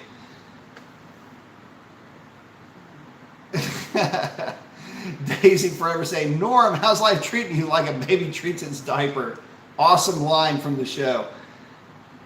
For etc. saying, do you know a lot about Dodge Chargers around 2016? Very reliable or no? Yes, they're very reliable. Came real close to getting one as a daily at one point. So yes. Wait a second. Hey, GS1 1320, thank you very much for the contribution to the cause. Man, I appreciate that very much. Thank you. Didn't have a question to go in that super chat, but thank you anyway. Make sure I didn't have something up here. GS1 1320, what's the big deal with Hemi tuners? I've heard they're special. Why? So here's the thing. If you're talking about this Hemi tuner in general or what have you, any of the, okay, so of the tuners that are out there, you've got Pikes Performance, Dusterhoff, Hemi tuner, Hemi Fever. Long and short, you've got Jay Green. You've got a group of guys that, me, on a very minor level. Z, you've got there's a few of us that know something, some things about Mopar, but the big thing about it is you've got a lot of guys that specialize in Mopar. The most important thing when it comes to tuning, when you're talking about tuning your Mopar, is that whomever you speak with, whether it's Josh over at HHP who really knows his stuff, again, Alex Pikes, Justin Baker, which is Dr. Differential. You'll hear him pop up on this channel. When you're talking to guys that only specialize in Mopar, those are the guys you're going to want, because you don't tune Mopars the same way that you tune an LS. And what has happened in the past is that LS tuners get their hands on Dodges, they see the base file and go, oh damn, this thing is so undertuned. They throw what they think will work at it and they pop the motor. And they go, oh, well, the Hemi can't handle timing, or the Hemi can't handle boost, or the Hemi can't do this. No, the problem is your tuner couldn't handle the Hemi. The reality is that these things do not take to timing the way that a wedge motor does. It's a different type of a head. It's going to take different type of timing values. It's got 2 spark plugs hanging out there.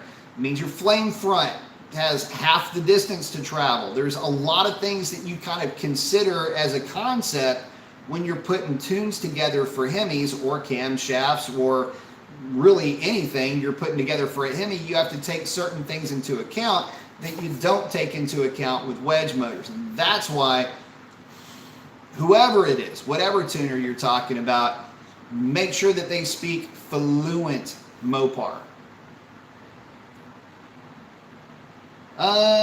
Let's see. Donnie's asking, do you have any experience with the new-ish comp cams HRT for the Hemis? Yeah, I do. As a matter of fact, I've got a shitload of experience with one of those cams, and I have for about the last year and a half, almost 2 years. Fuckers. Yeah, fuckers. No, I do. So the HRT line is actually pretty good. They're about as close to a custom grind as you can get without it actually being a custom grind. They are so the lash part of the ramp is fairly soft, but the lobes themselves are fairly aggressive. They do a really good job of making power, and they take their experience. Let me just put it like this. They take their experience with all of, because keep in mind, they're really the only player on the block really when it came to custom grinding camshafts for Hemis. So they took everything that they learned in the process of that and started to develop their own line of Hemi camshafts. And in testing, they found out that there's just certain profiles that work with Hemis. And a lot of this is based around the intake manifold geometry. In other words, just where that intake will allow the engine to make power. And you start to fall into some patterns with the Hemis. One part of that is the intake duration. The other is the exhaust. The big part about the only real takeaway I'll leave you with this, there's several. One, HRT cams are legit. They're great camshafts, no doubt about it. Two, they are 100% spring needed camshafts. I wouldn't put any HRT cam into anything without a different set of springs. Just knowing the load profiles that they use. They're not quite as aggressive as some of the custom grinds that I put together, but I can tell you that they're aggressive enough. So run with a different set of springs, run with a different set of push rods. If you try to get away with anything with those cams, you are going to run into potential issues with intake valve control. Got to remember, you got a Hemi, you got this big old intake valve trying to bounce around in there. You got to control it. That's where that comes into play. So just know that coming into it. But to answer your question, yeah, one of their cams looks eerily identical to one of my cams, but it's not the same thing. But good on them, and I'm happy that they're supporting the Hemi family, all families, and yeah, good cams. Gibbs saying, use those Trump bucks and get some tint. Revlon. No kidding, Ryan. I need to take my Trump bucks and get a tint on that car. You're right. Hey, man, support local businesses. If it helps somebody pay their light bill, I'm more than happy to help out with that. Poser2 saying, what kind of power could you expect on stock pulley Hellcat tune for 100 octane Sunoco pump gas, injectors upgraded if necessary by a reputable tuner? What kind of power would you expect? Okay, I don't want to talk in power numbers because I don't race cars on dynos, and dynos can be a little bit fickle, but I'll tell you this. The car sitting behind me on 93 octane has gone 1016 at 136 miles an hour. If you believe the mile an hour, right? It's gone as quick as 100. It's gone as fast as 137, if you can believe that mile an hour. A little bit on the fence on that, but for sure 135, no doubt about it. If you tune it on 100 octane and you throw, let's say, another 2 degrees of timing at it, I would expect, and I mean a true tune, like soup to nuts, baselined off of a stock car, I could probably pull another 40 odd horsepower out of the car, reliably. And what I mean by reliably is, you know, I'm not going to be seeing issues with short-term knock retard. I'm not going to see issues with anything because I've got 100 octane. 100 octane, by the way, is my favorite fuel for these cars to run without a tune. In other words, let me put it to you like this. And the reason why it's kind of hard to unpack the answer to this is because my brain is trying to go in 2 separate directions at the same time. So to answer the question, 40 odd horsepower, right? Here's the thing though, you're really talking about a true tune. Like if you're talking about a tuned 93 octane car versus a tuned 100 octane car, you're probably looking at maybe 20 horsepower, but it would be across the entire RPM range. The reason why I don't want to hang too much on power numbers is because it's gonna be affected by density, altitude. It's gonna be affected by humidity. There's so many things that can jack up a dyno. So I'd rather talk about ET. The difference in ET between my car tuned for 100 octane and my car, the way that I have it set up right now, which is tuned to accommodate a transmission tune, not tuned for making more horsepower, would be the difference in the same DA between my car running a 10-teen, okay, which is what she does. Stock boost car runs a 10-teen. 1016 is its quickest. 1017 was kind of the middle of the road. Went a 1019 also. I could probably drag this thing down to a 1005, 1003, 1006. It would be tough to get a 9 out of it, but with enough weight reduction, I could drag a 9-second time slip out of it. But just like 9, I mean, really more like 10-0s, half a tenth, a little bit more than half a tenth. And even if it was a full tenth, it'd be tough. Now, all that being said, I've heard of guys saying, oh, well, I've tuned it on 100 octane or I've tuned it on 104, basically MS 109, and was able to drag another 2/10 out of the car. That I've heard of. I just haven't personally seen it, mainly because I just don't get too into race gas tuning. I typically use race gas as a supplement, but since I've messed with this car, I'm just running on straight 93. So, you know, stick with the number of 40 and just let it ride. If you're really going to start leaning on it from stock to tuned on 100 octane, just don't expect the world out of it. And keep in mind, I love 100 octane fuel. In fact, the last jug I had of it, my wife's using it as a planter. I mean, like I say, Sunoco 100 is my go-to fuel that I use to just kind of verify fuel quality. Like to make sure that winter blend is a true 93 or 97 octane. But even then, now I don't even mess with it.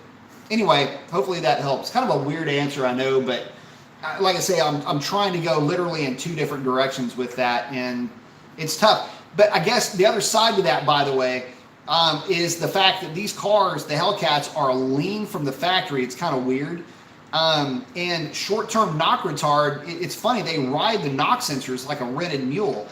So if you've got a car and it's not tuned, I'd suggest running a little bit of 100 octane in it, not with a tune, don't worry about that. Just throw some 100 octane at it just to keep it a little bit on the safe side in low density altitude conditions. Let's see. Echo saying, my go-to parts guy is David at Factory Mopar Direct, great prices and really fair with shipping. I've had an issue with a couple of parts and they sent return labels parts with no BS. Great folks, that's always good to hear about that. Yeah, whenever your locals or whenever your go-tos are taking care of you, that's the most important part of it. Canada guy saying, I'll be replacing my 8-year-old 255 Goodyears with 315 Nitto G2s when I can order them. Watch out for clearance on that one. 315 Nittos are going to be a tight fit. Zephyr RD saying, have you seen Motor Trend run a wide body red eye against the new Lambo SUV, the Urus or whatever it is at Laguna Seca? Yeah. Once again, Motor Trend will do anything for a laugh. You know, it's funny. Let me just whip this out and lay it on the table. What's that guy with the beard's name? The annoying one. You know, you know which one I'm talking about. The fart smeller. The one that seems to think that his shit doesn't stink. That fucking know-it-all. You know who I'm talking about. Not the British guy, but the kind of assholey guy. The guy that you really wouldn't want to hang out with or have a beer with. I mean, he's on a car show, but you wouldn't want to go on a drive with him. What's that guy's name? Anyway, I can't remember his name. So it's weird though that they'll throw a Mopar out there for a laugh, and you know, we're talking about that Lambo SUV, which has got every trick in the book thrown at it. And, oh, yeah, it outruns a red eye, all cheeky, you know. Neither one of them know how to drive America-style drag racing. Haven't you noticed? They're embarrassments. They are pathetic in a way that is only eclipsed by the arrogance with which their delivery is presented. I can't really get behind that show, and I love me some Motod, but there's some things that I can't really watch, and that's one of them. So hopefully that answers your question. Shawnee's saying, would you consider Plum Crazy Purple as a second choice for color when you got your Challenger 392 or Hellcat? Nope. GS1, thanks. That sounds like a $50 question. No, it's all good, brother. 1320J saying, sup, beat? Sup, 1320? Foreign other letters saying, I got a 2016 Dodge Charger, 36,000 miles a couple of months ago. Any mods you would consider? Exhaust, interior, exterior, etc.? Yeah, I mean, for sure. You know, we're talking about, you know, 5.7 car. Tune and... So here's the thing, I would go tune and trans-tune first and foremost. That gives you the most latitude to make the thing run however you would like for it to run. In terms of, you know, just tailoring it to your driving style with driver command torque and, you know, getting the thing to run right on the fuel that you got. Just optimize the tune a little bit, especially with the transmission tune. From there, exhaust, yeah, I mean, shoot, you know, the sky's the limit, I guess, when it comes to that money, right? So, you know, start looking at long tubes, catbacks, things like that would be the next step. Obviously, a retune to where the long tubes work properly, because you've got to get your pulse timing right from the pulse from the exhaust port. Computer knows when it fires, it's expecting to see a signal, it's expecting to get a reading out of that O2. You want to make sure that that timing is accurate, which is going to be different from long tubes, short tubes, obviously, because they're longer, shorter.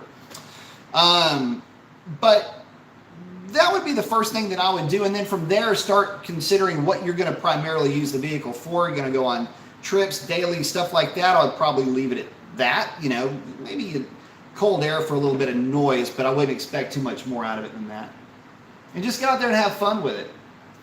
Catalyst 99 is saying, instead of a turbo being operated purely by exhaust gases, why not just have the battery of the car spool the turbo? The reason why is because it's only a 12-volt system, and there's only so much oomph that you can get out of 12 volts. I know you hear, it's all about the amps. Right, but when it comes to electricity, volts is the horsepower, amps is the torque. That's why you'll see when you start to look into these battery operated or electric operated supercharging systems, you're looking at 48 volt minimum to be able to throw at those things to get enough spool up on those things to actually make the thing work. So lots of amp draw, lots of alternator draw is what that really means. You've got to have battery capacity, which means that you're going to have capacitors to run the electric side of this thing. So instant discharge, and you're going to again, have enough voltage there and enough amperage to turn the equivalent of, you got to remember, it takes, okay, so let's stop right there so I can explain something, because to answer the question, I need to give you a power requirement to turn the turbocharger, or in this case, the electric supercharger. But just know that a turbocharger eats up roughly 10%, 12% of the engine's power to turn it. So if your car makes 30 horsepower and you put a turbo on it, and now it's making 30 horsepower, 300 horsepower, and you put a turbo on it and it's now making, say, 450 horsepower, it's taken roughly 45 horsepower to drive the turbos at that point. It's not uncommon for that number to pop up. So figure you've got to come up with 45 horsepower to generate that kind of boost, right? Just to have something in reserve. That's really tough to do. Positive displacement superchargers take significantly more than that, by the way, about double that, because you've got rotors that are a lot heavier. So you have a much higher inertial drag, higher parasitic drag on these types of superchargers, just so you have something for an example, right? So that's why you would see it, that setup would be engineered around what you would consider to be a centrifugal supercharger, because it has less parasitic loss. But again, to answer your question, that's the reason why. It just does not have the voltage to cover it. Zephyr R&D saying, do you know of the guys at Lone Star Motorsports, formerly TES in Lubbock? They seem to have quite a few 1,000 horsepower Grand Cherokee builds. I've heard of them. Don't really cross paths with those guys too much, but I have heard of them, and they've got some really nice, the older Cherokees that they built that were badass. So yeah. Shawnee is saying, back on track, right? In a nutshell, is a blower cam similar to a nitrous cam? Not at all. There are different blower cams. So to give you an example, positive displacement supercharger is going to typically have a wide load separation angle. The reason for that is you are, in essence, trying to evacuate the cylinder on the exhaust side. You're trying to evacuate that cylinder as fast as you possibly can, with the understanding that your intake runner side is going to be very active. In other words, there's not a lot of overlap, and you're not relying on overlap to reduce the amount of pumping losses. The boost will handle that. A wide lobe separation angle puts your power more to the right on the chart, and it kind of kills torque in the mid-range, but you're not worried about that with a positive displacement supercharger because you have instant boost. So what's the trick? How do you go about this with a nitrous cam, for example? A nitrous cam, I am going to probably utilize as much of that power stroke as I possibly can. So in other words, I'm going to want to tighten up that lobe separation angle. I'm going to open up on the intake side a little bit later, because you've got and just work with me on this, but I'm going to open it. I'm going to start it opening a little bit later, but I'm going to have a ramp rate on that thing that is going to be nuts, because I'm going to try to push the power of that nitrous a little bit further to the right. The big thing though here is going to be in that lobe separation angle. And again, you're going to tighten up the LSA, back it off just a little bit to, like I say, around 109-ish, 110 on one of these cars. For the intake center line, but again, I'm going to start cracking the intake side early as well. Very aggressive load profile on the intake side. I'm going to slam it shut probably at around the 45 degree, actually probably closer to 50 degrees after bottom dead center, because I don't need a lot of dynamic compression, because I've got a lot of extra oxygen in there because of the nitrous oxide. That's going to help a little bit with tuning that setup as well. It's going to light the mixture probably, and for one of the Hemis, probably at full load, full tilt. You're going to have a sweeping timing curve. Anyway, long story short, we're talking about cams. I can actually put the whole tune together for you. It's what I'm trying to do. My brain just went into full tune mode. But that's more or less what you're going to be looking at. Positive displacement supercharger, wider LSA, make the intake side much more active, crack the exhaust as early as you can.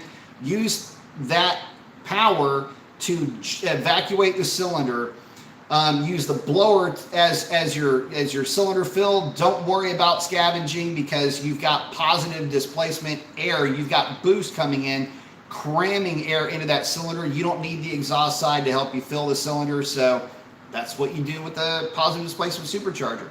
With a centrifugal, you basically put together an NA setup. You don't need to worry about wider LSAs or anything like that. You'll run a little bit wider, but that's only going to be because of a function of trying to evacuate the cylinder a little bit earlier, but not as early as with a PD blower. And the reason why on a PD blower is, again, you're just trying to evacuate the cylinder as fast as you can to try to get yourself less pumping losses. But it's because you've got all this boost down low that you don't need any overlap. Hopefully that helps. Let's see. Hi, Hemi saying, speaking of lifters and valves, can you explain harmonics? Well, there's a few things that come into play on, and I mean, this is like a single lecture on itself, but in a nutshell, you want to have enough, as it pertains to the valve train, you want to have enough spring pressure, the requisite spring pressure, to keep everything in line, firm, and in contact at all RPM ranges during the operational range of the engine. You'll have some harmonics taking place with the valve as it comes back and hits the seat. The spring pressure, especially if the spring pressure is not heavy enough. But I think what you're talking more about when it comes to harmonics might be in primary and secondary harmonics when it comes to NVH. So in that respect, it has more to do with the geometry of the engine than anything else.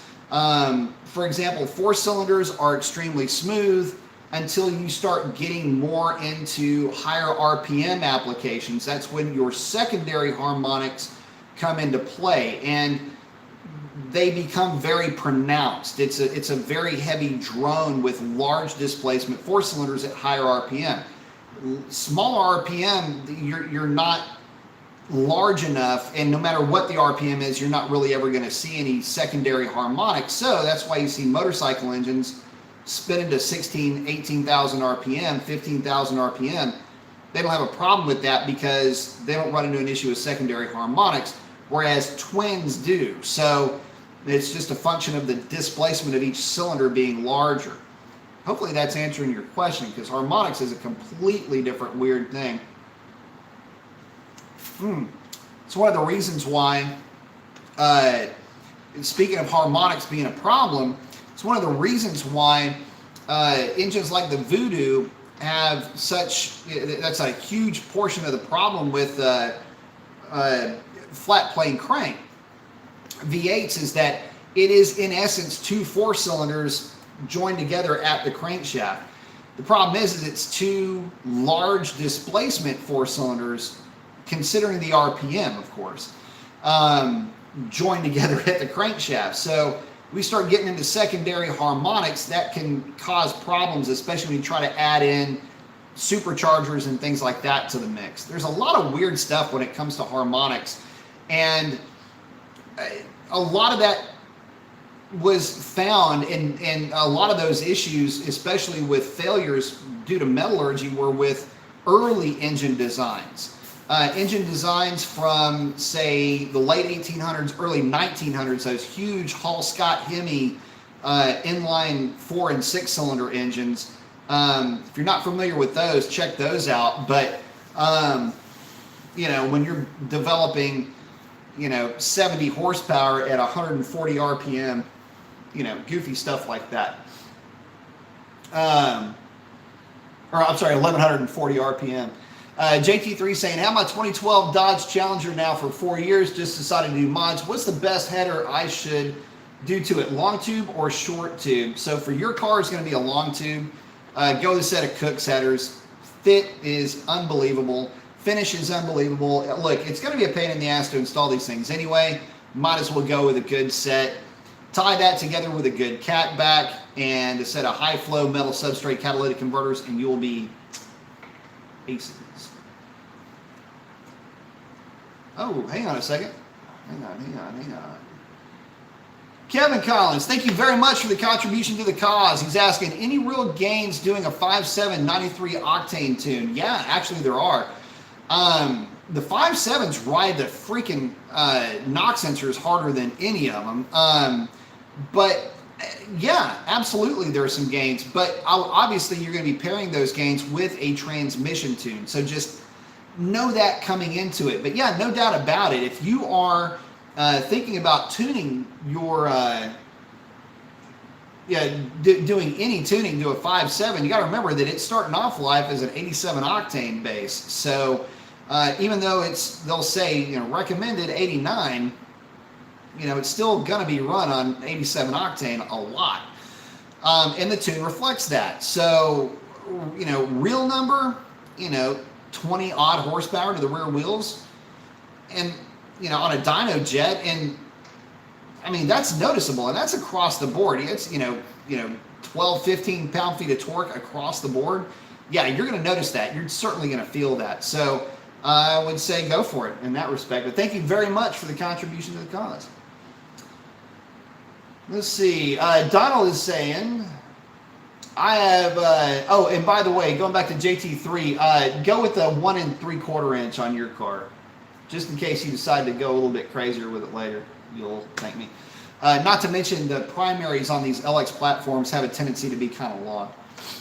Donald Swaller saying, I have a 93 octane tune, and the gas stations we have are Shell, Exxon, BP, and Citgo. In your opinion, who has the best 93 octane gas? Exxon and Shell are my 2 favorites. BP's good though.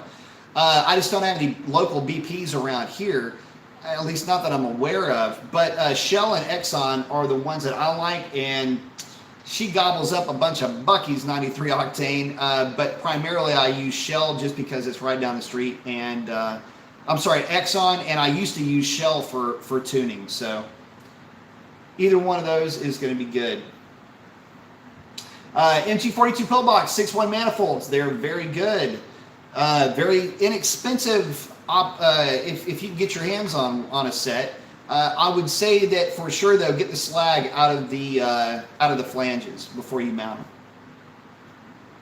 Some are worse than others, and it might be worth the cost of a set of bits to get that slag out of there. Ask me how I know.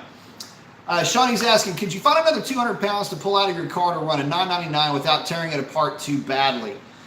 Yeah, I mean, look, here's the thing. Well, we just pulled off 10 pounds with the Rezo delete, right? Good Lord. Still think it should have been more than that. Anyway.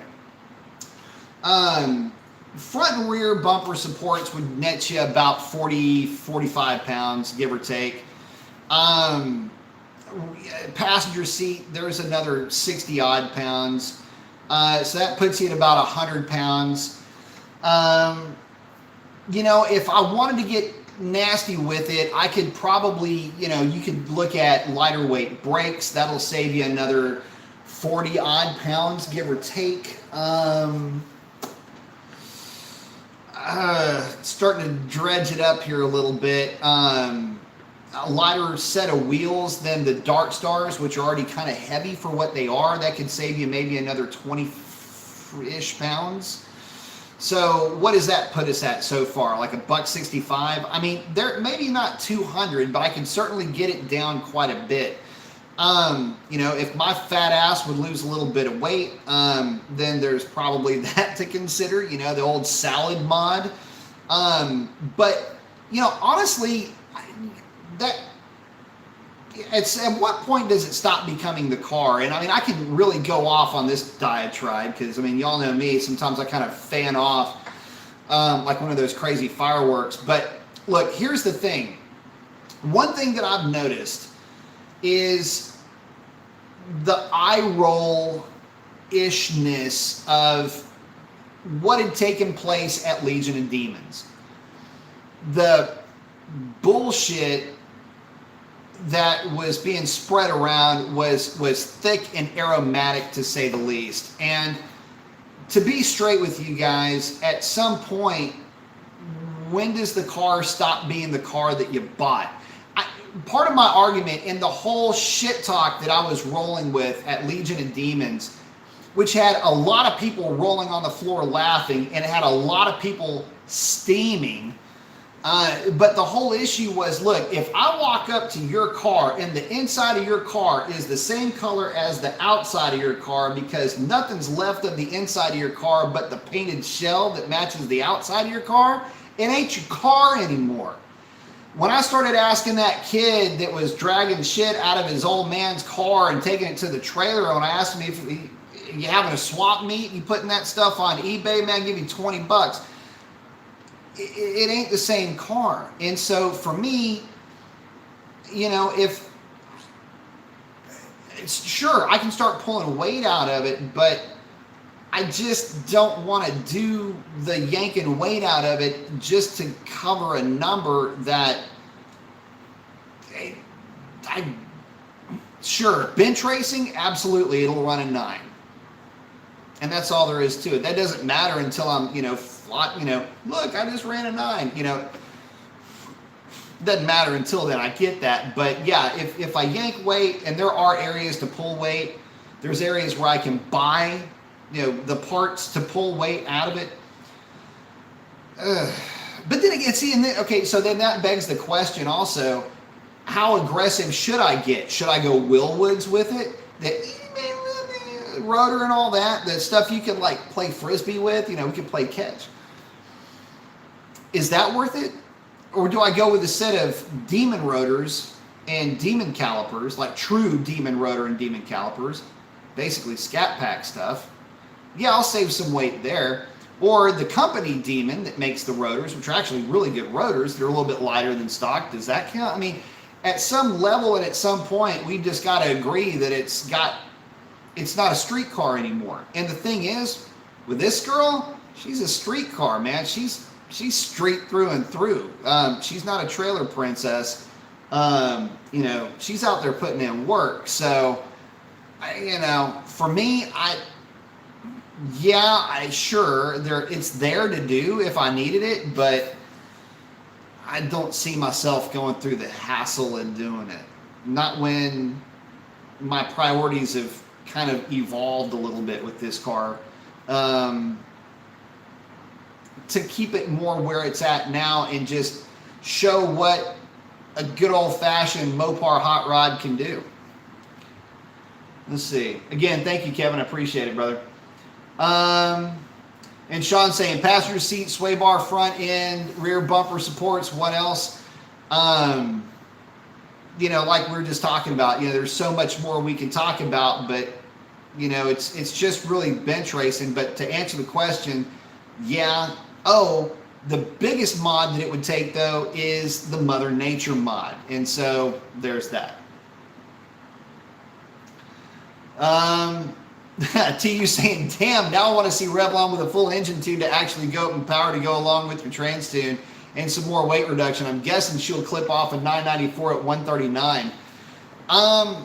I've thought about it. So listen, TU man, it's not outside of the realm of possibility. I've thought about doing a straight Sunoco 100 octane tune on it. Basically throwing a couple of degrees of timing at it and just see what she'll do. Like I say, I mean, it's already running 1016. You know, if I can drag another couple of tenths out of it, which I could probably get away with, just the way that it sits ish. Pull the front seat, because that's the game that we play. I get it. I know it. Fine. Pull the front seat. You know, but we're talking about, you know, deep into, you know, this fall before this stuff is even going to be relevant. But I've thought about doing it. I don't know, man. We'll see. We'll see. The thoughts have crossed my mind for sure. ET Racing, Sean is allowed to take Big Red home. Thanks for the video tonight. Thanks. Y'all have a great one, ET. Canada guy saying, alrighty, man, it's getting pretty late over here. Gonna call it a night. Have a good one. You too, my friend. Thank you for hanging out with us. Arthur Walls saying, Johnny Lieberman. Johnny saying, Nabi, thanks for the info. Thank you, brother. Symphonic saying, Motor Trend needs Jason Kamasa back in the worst way. Man, I tell you something. Yeah, Jethro's good. I like Jethro. It's just the other dude, man. I watch him and I just smell urine whenever that guy starts to talk, and that's just the way I feel about it.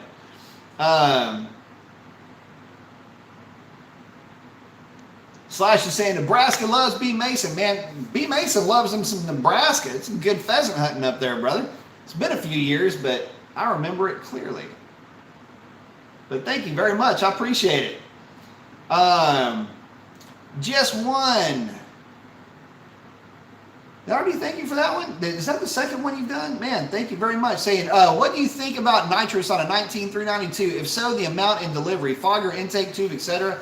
I've heard a 75 shot is okay. What would make nitrous safe, if at all? What would make nitrous safe, if at all, is a standalone unit wet shot with its own pump. That can be a little bit daunting though, but I would still go that route if I were doing nitrous on a 392. I'd have a small separate gas tank in the trunk with a pump, controller running off of injector duty cycle, have it come on at about, you know, at least have it only come on at or above 3,500 RPM and 70%, or rather 50% or 60% duty cycle and up. I would do just a straight nozzle would be fine. You can do a fogger or a plate system as well, but either way you go, that would be the way that I would do it. I wouldn't necessarily worry about direct port or anything like that. Just stick with the plate. Okay, let's stick with plate. That'll be fine. But that's the way I would, actually, you know what, for safety's sake, just go with the nozzle. Go with the twin nozzle. And call it good. But that's the way that I would go. And you know, as far as how much, for the sake of the transmission, I would use a progressive controller and ramp it all in from, you know, have it start at 3,500 RPM and have it full in by 4,200 RPM. And just kind of bleed it in that way. And call it good at that point. But with a 100 shot, and you know, with the window switch, you know, have it shut it off at anything above 6,000 RPM. Again, have it come on, you know, at 3,500 RPM, just enough to get you out of the hole. You'll hang on the converter, and then once the converter starts to flash over, once it passes 3,500 RPM, she'll start firing. You'll have full gas at 4,200. That's the way I would set it up if it were my car. and just monitor. You'll also have like a low pressure sensor for fuel pressure. So you'll have a hop switch in line with the fuel pressure to where, if fuel pressure drops below, say, whatever in this case, let's say fuel pressure drops below 20 PSI, it doesn't fire. You want to have as many safeguards in there is what I'm trying to get at. So, Jesus wants to say, don't want to blow her up. Absolutely. Callus and I, in the movie Bullet, if Steve McQueen had driven the Charger and not the Mustang, would it still be worth $3 million or whatever it sold for? Well, first of all, that Charger would have walked all over that Mustang. If that was a 440 Charger 4-speed car, that 390 GT would have gotten smoked. But anyway, I digress. Look, yeah, I mean, if Steve McQueen rode a freaking tricycle, that thing would pull big numbers. So, yeah, I would say that that particular car would be worth a ton of money. And I'll still never forget, there's a guy in NorCal that's got that car, that Charger, and I used to run into him all the time on 280. But the replica of the Charger from Bullet, that's still my favorite car when I lived in San Francisco. Just cool seeing that car going up and down 280. When I had my Mustang, I would go mess with him. And his car is a good running car. I don't know what's under the hood though. 762 by 39 Warrior saying, what is considered a high mileage car in your opinion? A lot of 6.1 Hemis with over $100,000 for like 15 grand. Actually, if the 6.1 has been maintained, 100 grand really isn't that big of a deal. But it depends on where you live. I mean, here in Texas, you put 100,000 miles on a car in, the span of about 2.5 years pretty easily on accident. So, if you're maintaining the vehicle, lots of highway mileage, back and forth type of anything. But if you're talking about a car that's, not that this, we're not talking about this, but if we're talking about something that's had a lot of idle time, that 100,000 miles can look more like 300,000 miles if that car has been sitting idle for any real length of time. So it just depends on how the car was driven. But for me, I wouldn't want to pick one up with less than 65 or 70,000 miles on it. That's just me personally. 100,000 miles? Yeah, maybe if they've got maintenance records on the car. In that case, I might consider it. But if you're buying it to build a hot rod out of it, then it really doesn't matter because chances are that engine might come out at some point anyway. Hat Ready's saying, at Zephyr R&D, how much access do you think Motor Trend will get to Lamborghini if they show an $80,000 car beating a $100,000 one? Fake news, Hellcats get views. That's basically more to the point, isn't it? Dallas Waller saying, me and my son put Cook's long tube headers on my 392 Scat Pack, and my other son wants to put my old headers on his 2013 5.7 with Scat Pack exhaust. How much would he gain, if any? He'll actually gain quite a bit because his 5.7 exhaust is garbage from the factory. Buy all new hardware, please. Buy all new hardware. But no, you'll be in good shape with that swap. A lot of guys have done it, and cars do run pretty good with that setup. Richard Martin saying, what's up, Mason? I recently lowered my 2019 Scat Pack Challenger on H&R springs and sitting on 275 Nitto G2 tires now. I feel a difference on performance and handling. That's good, but make sure that you get that car four-wheel aligned. If you haven't already, please get that thing to an alignment shop because those G2s will not last very long with that much negative camber in play. So just word to the wise, my man. GS1's asking, any respectable shops in Florida? I am not up to par with Florida. I know that we've had guys from Florida ship their cars to Pikes Performance, but I don't know that that's because there's no reputable shops in Florida. That's just the way that those turned out. So, so hopefully it's kind of a weird way to answer it, but that's the way I'm answering it. But anyway, getting back to the topic tonight. Anybody got any camshaft questions they want to throw at me?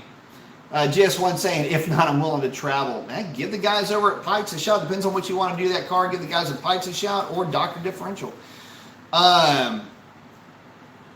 to you saying you went above and beyond an IB. Thank you. God bless you, brother. Good night. Got the love you in the fist pump. I like it.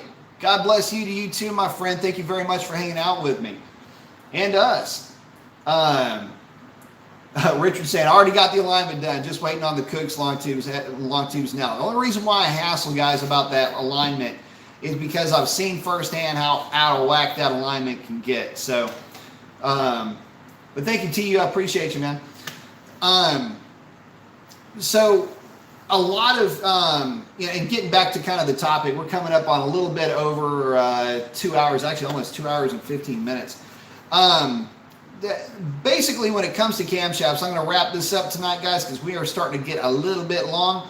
But when it comes to the camshafts, just remember, less is more when it comes to the Hemis. Remember that you're working with something that's already kind of heavy to begin with. Also, when it comes to expectations, know that the Hemi is already very well up the food chain, as it were, with the amount of power that it's making with the camshaft that it's already got. So getting big gains is going to be tough. Yes, it's going to cost you a bunch of coin.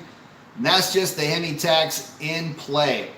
So aside from that, you guys don't have any more questions. I'm going to go ahead and wrap it up. Listen, you guys stay safe. Wear your gloves, wear your masks, do all of that stuff. If you're not feeling well, stay home.